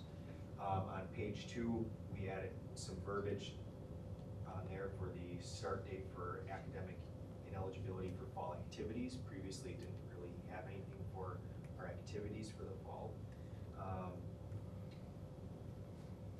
Added the date where if someone's academically ineligible, they're ineligible for a period of time. When that time comes up, now what happens? So we added that language where there's a specific day, number of days outlined.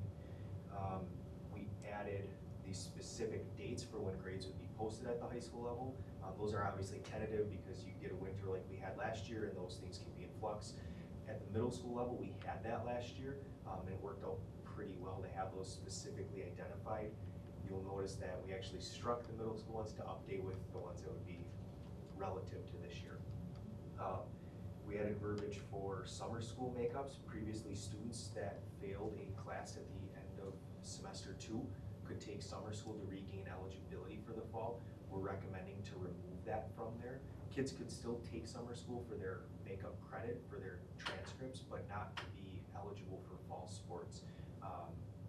It's an advantage that a fall sport kid would have over a winter sport or a spring sport kid. Oh, Where if if I'm out for a fall sport and I fail a class, I could take summer school and I could be eligible from day 1 for the fall sports, where if I'm a winter sport or a spring sport, I don't have that option.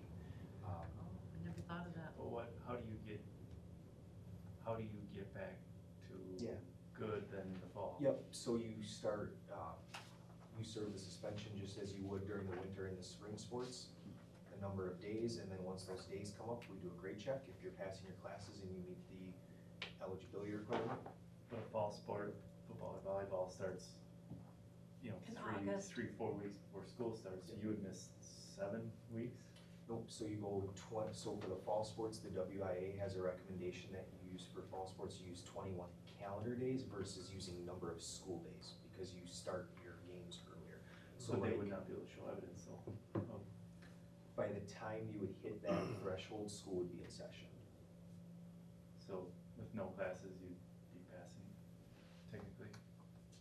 Essentially, I mean, most of your fall sports are starting August 19th. The first date that they can play is August 28th, so you take 21 school days from that and or 21 calendar days, and you've got a sizable amount there.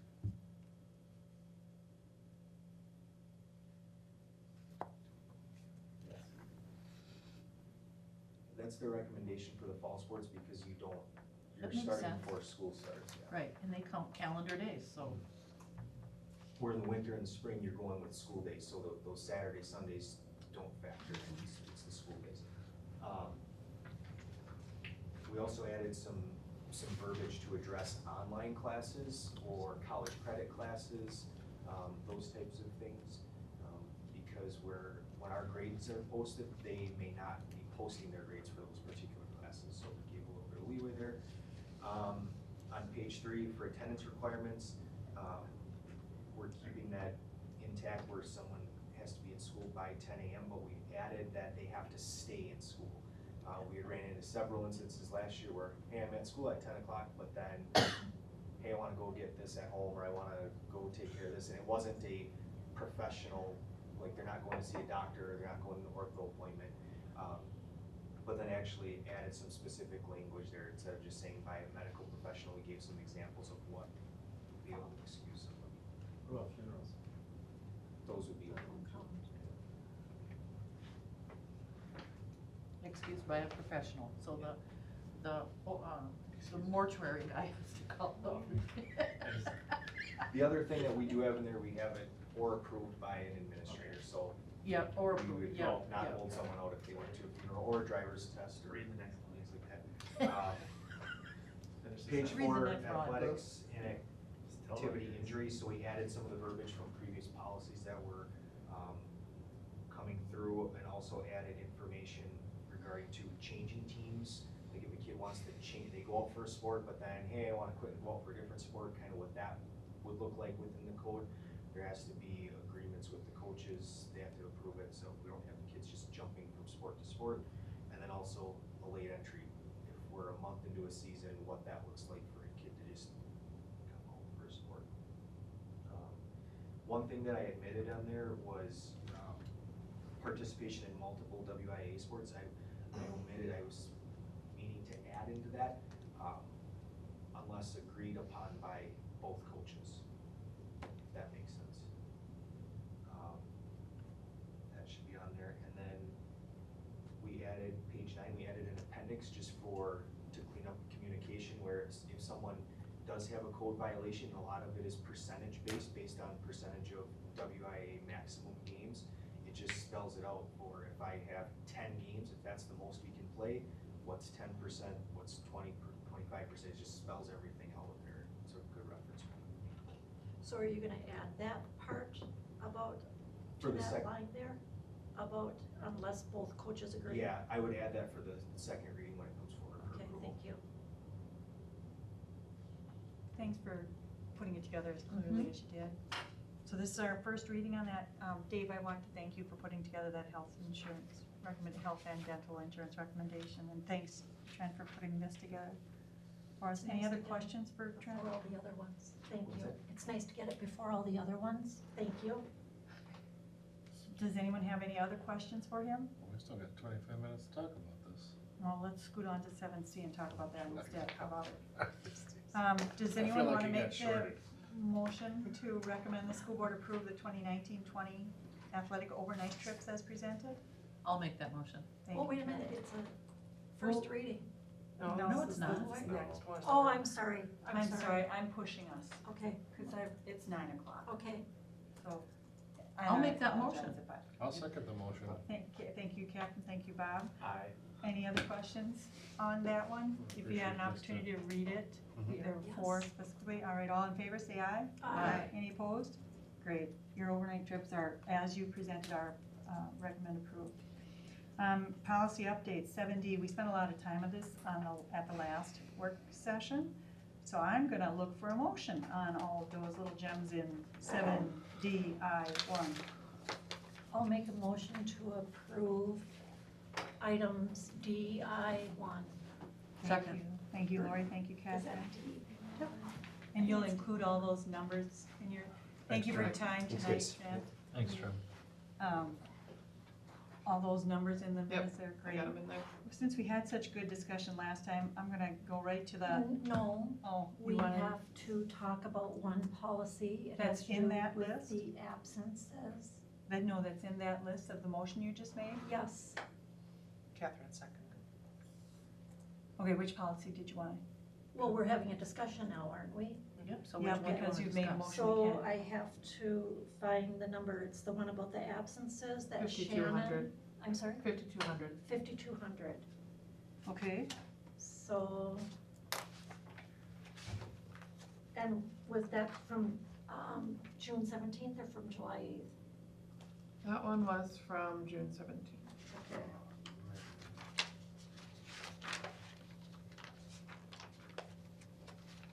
So in 5,200, copy of attendance policy. On the first page, there's a heading, written excuse required, and the administrators requested that we change this. A lot of their clerical staff in the office are spending a significant amount of their time running down written excuses rather than accepting verbal and or email excuses. So do you want to click on that policy 5200 and I'll tell you exactly what the change is as requested? I included the changes in It's there, in there. You already did? or what was requested, yes. Okay, all right, then we're done. A written or verbal statement? Yeah, nobody does that anymore. And we Cause you changed can it to call and get absence it, and or an excuse email or a required. text from a parent. so then, I think it sounds like So it's we're okay. approving it as it is, yes. Changed on. Thank Except you, we Tasia, did- for putting that in there. We already. did talk about having the verbal statement documented by a district It's employee. in there. Does it say that? Yep, it Yeah. does, I just, Yeah, no, I just, cause that was different. Yep. All right, so we're still good with the motion made as was, because those changes are already in there. Thank you, Tasia, and thank you, Lori. So we have a motion and a second, and a clarification to handle on 5200. All those in favor, say aye. Aye. Any opposed? Great, good job on those guys. Now, 7E. Are there any on this list of 9 policies that are pretty fast, fly through? Most of them are. Terrific! All right, That's what we said too. all right, so we'll go 5710, 5710 is okay as it is. great, 5830, 5830, we would like to strike or have discussion about striking. In paragraph 3, the last sentence, the green, each Yep, exempt the one they fundraiser cannot be longer than 2 consecutive weeks. we wanted to know if we could strike that sentence. Is this required under law? Wonder why Because they we put have that in there. several fundraisers that go on for longer than 2 weeks. Okay, so why that- did they add that to it, do you suppose? Oh, there's, let's see here. It was not in the Cheat sheet. rationale. And we just think it's, why? Well, there must be a reason that's the only change they're making in there, so we better find that out. So that last green line on 5830, It says adoption of this revision is recommended to assure compliance with the law. so there must have been some law change. I don't know what law, but So that, we better find out, because that means we have to change how our past practice has been. But they need to be a little more specific. What are they talking about? So we'll double check that with, And Stu. Okay, not in that part, but lower in the crowdfunding activities paragraph. Yeah, Can you please change superintendent to district administrator? I'm sorry, I missed which part? the crowdfunding paragraph, which is 1, 2, 3, 4 Seventh down paragraph, from the last one. and it's Crowdfunding. the last word in the last word in the paragraph. paragraph. Superintendent. Oh, to and the be- one up above too, Oh, yeah, this paragraph above it, yep. sorry. It's okay, so now we're on to, unless there's more for that one, 6470. Payment of claims. Give me 1 second, Marie. Oh, I'm Yeah. sorry. 6470? Yes, 6470 was okay. Boom! great. 6510, payroll 6510, authorizations. the committee recommends checking the box. At the last paragraph?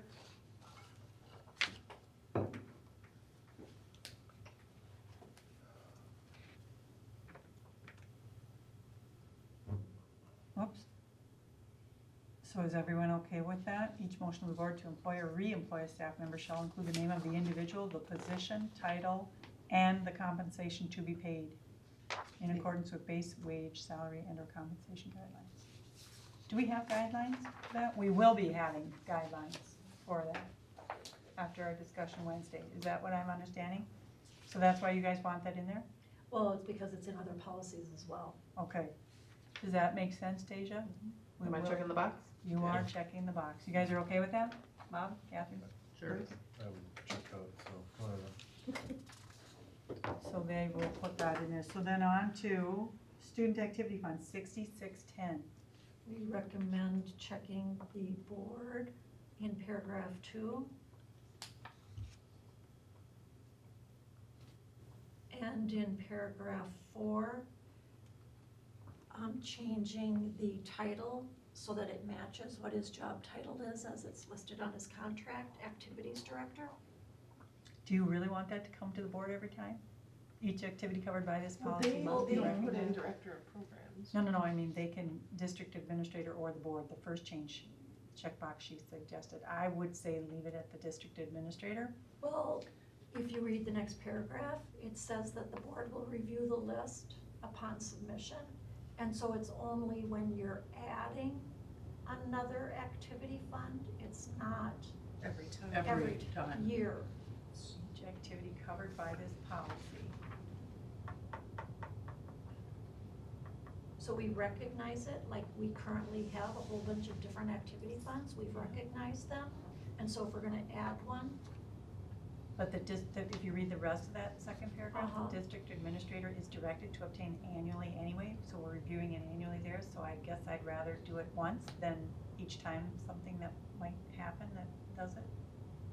You we're know? only reviewing it. Yeah, after we've let the district administrator do it. My thought would say, leave it at DA first for that second paragraph, and let the board review it third paragraph as it says.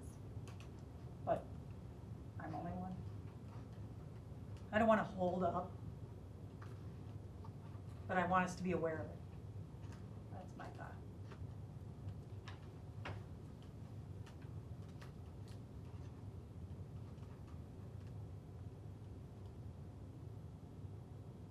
I mean, see, my thought was, it'll come up to the board from the district administrator either way. So So don't just- have us look at it at. No, I'm saying board, and then it's gotta go through Mark anyway. And I'm saying, let it go through him and let us see the final. So what do you guys want there? The second paragraph, each activity covered by this policy must be recognized by the district administrator or the board before monies can be collected or dispersed in the name of said activity. Doesn't say or, it can be both. But I'd rather it weren't. I would rather, if Yeah. you felt it was The good. administrative team, Yes. felt strongly that And then we the check third- district administrator. And then the Okay, I'm third going with paragraph what they says, wrote. the board will review the list upon submission. Administrator. Great, thanks guys, thank you. So is that good, we can put that forward? All right, so I that have was, a, I you have a got that? question. So I changed director of programs To the correct title. activities director, Yep, assistant principal / activities director, since that's his Official title. official title. Above where it says business official in the start of that sentence, do you wanna leave it as business official, or are we changing that to be, business manager is how we changed it in a different policy, okay? or business office. Yeah, so we could leave it as business official. Because it isn't definitely gonna be Dave, which would be the business manager, it would be who he designates. The business office. Yeah, So do we want business office? office That's or how we official. changed the other policy. So the answer is yes. That's what I need. Office. Thanks, Bob. Thank you, Bob. You're welcome. All right, so that one's good to go then. No, there was one other question that we Oh, I'm just wanted to get board input on. The second to last paragraph, it says following graduation, the unexpended funds of the senior class will be transferred to the general fund. Yes. Sometimes it goes to the kids for their prom activities. No, this is after they graduate. Senior class. So that class no longer exists. In previous years, it had belonged to the class and they kept it for future class reunions. It's probably gonna be an audit, thing An audit as item. well, to go back in the next year's So keep it. receiving. So keep it Yeah. general fund. I would. Yep. Okay, thank you. Makes sense? Yeah. All right, so then we are on to 6610 gets approved for a later. I did not know payroll authorization. Was that one okay, 6510? It was, wasn't it? Huh? Payroll authorization, 6510, that one was okay. 6510 is good to go. Okay, 6610 is good. 6630, cash handling and deposits. We would recommend that it pass as, now, did you change those so they saw them with the edits from the business office? Yep, it should be the one with the business office that Okay, is on there. so with the business office edits, the only other thing that we would, like to change is, Oh, wait, hold on, let me put that in there. Okay. It's not that one. Are the edits on here? Oh, wait, No. hold on. If you go. Oh, I'll put it right there, give me just, keep talking, I'll put it in there. well, I don't wanna keep talking until you're ready to write. Well, I've got that, their copy right here. What did they do? What's the change they Well, proposed? they changed it Changed all from this. to the vault. So it shall be secured in the vault. If there's not access to the school office and it's vault. Are you saying check all these and not this one? Dave did. Well, this is Dave's writing, No, that's my writing. Those, Are Dave's I changes. wrote his changes in black. Okay. And he did not check A because we don't have a safe, we have a vault. And he changed the You can cash reopen it now. count sheet to All a right, looks good. recap sheet, because that's what we call it. Because that's what he does. You guys took it to the right man. Wait, we made, So in paragraph 3, the And second reopen. sentence, we would like to eliminate whenever possible and just start the sentence with, cash shall be counted and cross-checked by 2 persons. Accounted for and deposited, instead of having accounted for and deposited? instead of saying, okay, it's Oh, third here, we're paragraph talking. right here. Cash shall be counted and cross-checked by 2 persons. Got it? So just the end. Get rid of That whenever little bit there, possible. Whenever possible. Oh, that would make sense. Yeah. Thank you. Whenever possible. No, always. Okay, and in letter F, the other change was, copies of the cash recap sheets, deposit slips, and the bank deposit statements should all be retained. And we wrote, maybe, did Dave do this? I thought we did, in both physical and electronic form? Yeah, no, that was Dave's. That was Yep. Dave, okay. All right, we're good with that then. Thanks for taking that to Dave. Way to get that done. So you, Thank that makes you, sense, Mark. taking off And whenever Tasia. possible? It really Yep. does make sense. Yep. All right, great, so that one will be good to go. So we're on to 7434. Thanks, guys, for doing this. That was okay. Great, love that. No, Oh, you have something? no, no, that may have been okay for you, that was not, 7434, what's the problem? strikeout or outdoor. Oh, Huh? Where is that? Are you kidding me right now? No, I'm not. It That's wasn't in there That's before. absolutely ridiculous. No, it wasn't in there before. Within any indoor or outdoor. We're keeping that in there, dear, for your health. So that stays. Well, you just keep that in mind when these guys are chewing during football games. We're keeping it in there, dear. We're gonna help you live longer.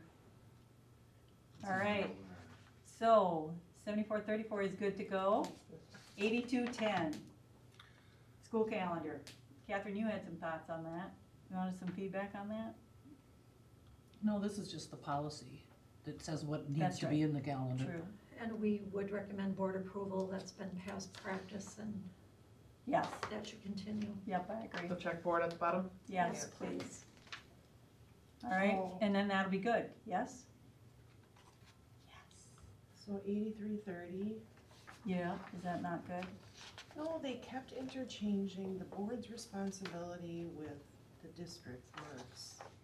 So there's a lot of places where it says board, that should say district, and I talked with Tasia about this before the meeting started. Okay.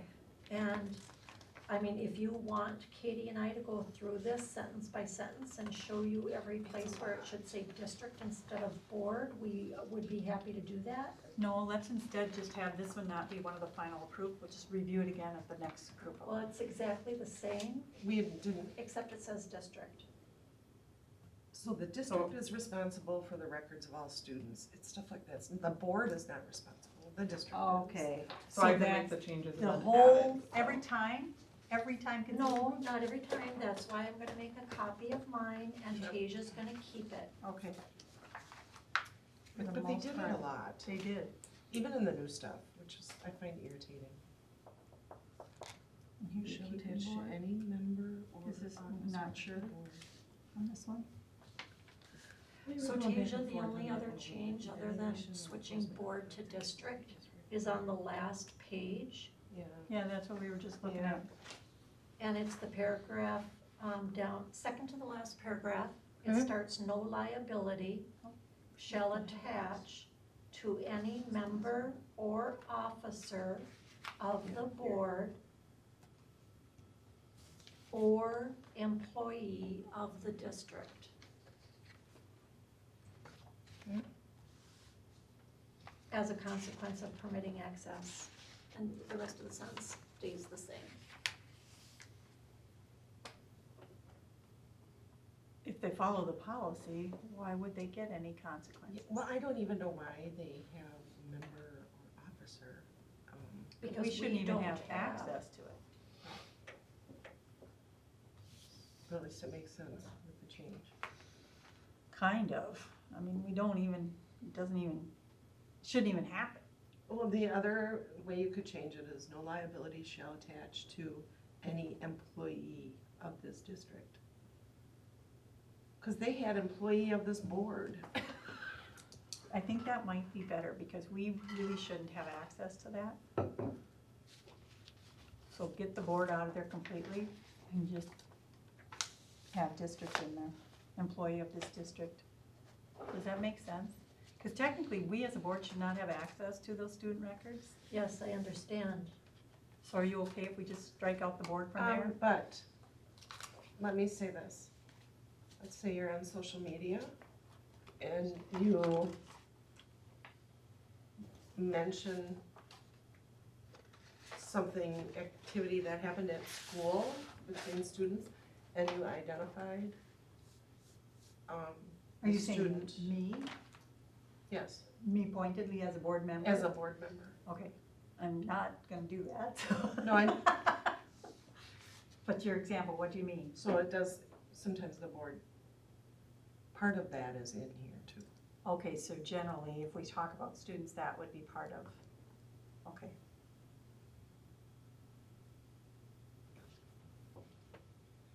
I would prefer to keep it just to cover, and, you know, I don't look up all the state statutes. Sometimes we look up state statutes to see, but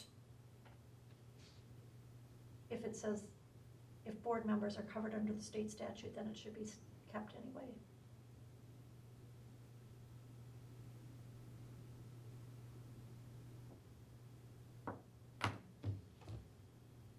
I'd prefer it to say no liability shall be attached to me, Me too. especially if I'm responsible for the employees in the district. All right, I get what you mean, Matt. I agree with that. Okay. Because you're right, I don't want any liabilities either. Thank you for showing me that, and Dave's for one. Well, that's wonderful, guys, you did awesome. Is this student records? Yes. So we are good to go on all with the double check on 5830 on that last green line, because 2 weeks is not the current practice, and we want to be sure that if it is by law, we actually change our practice. All right, so on to Iftasia, if you're good to go. Yep. We're scooting on to consent agenda. Would anyone be willing to make the motion on, Make a motion to accept consent agenda item A, minutes, 1 and 2, B, board bills, C, personnel update, 1, 2, and 3. thank you, Bob. Do I'll I- second. And Catherine a second. Wonderful. Does anyone have any questions on any of those? Oh, that's wonderful. All those in favor say aye. Aye. Any opposed? Terrific. General information, we got a question here on August 5th. Dr. Bezick will be out of town. August 12th, I will be out of town, but I can come in, I can do it via video if you want. So what's the consensus? Do you guys want to have the meeting and have him pipe in? I can remote him. What you guys? Sturgis? Taking my son on a vacation, he's home for a week. But yes, So- we are going to South Dakota. I'd prefer to keep it August 5th because of the insurance. Me too. Okay, so we will keep it August 5th and you Yeah, will that's fine. remote You it know, then? maybe we look at the agenda and keep it more board, Oriented? that, more discussion that you guys wanna have. things like that, Alright. so. So August 5th remains, we'll start at 6:30, you will be in South Dakota, does that stay on the same time zone? No, Okay. I can do the math. Okay. Depends on what side of the river. East river. All right, West so, and our start time will be 6:30 there. We're gonna cover the work session this Wednesday evening. We didn't have that on there, we probably could have. But we all know now we're meeting at Catherine's on Wednesday at 5 to 7. 5, and we're dead stopping at 7.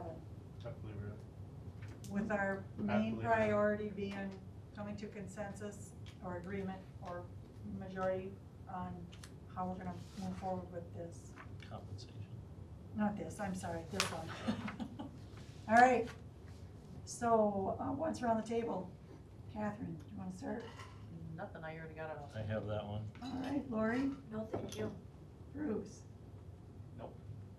Katie? Nope. Bob? Hey, all right, you get to go to bed tonight, thank you. Motion to adjourn by anybody? But hold on a minute, you said you can't be here on the 19th? No, I was not gonna be if we moved it to the 12th, Oh, so our school board meeting's the 19th. yes. Okay, 5th and the 19th, yep. Make a motion to adjourn. Thank you, Bob, and may I have a second there? Second. Thank you, Bruce. We are adjourning at Sorry, can I unplug 9:22. you since I'm right Yeah, here? yeah, thank you. Okay. You got a lot done tonight. Did you sign? Oh. What time did you say, Bree? 9:22.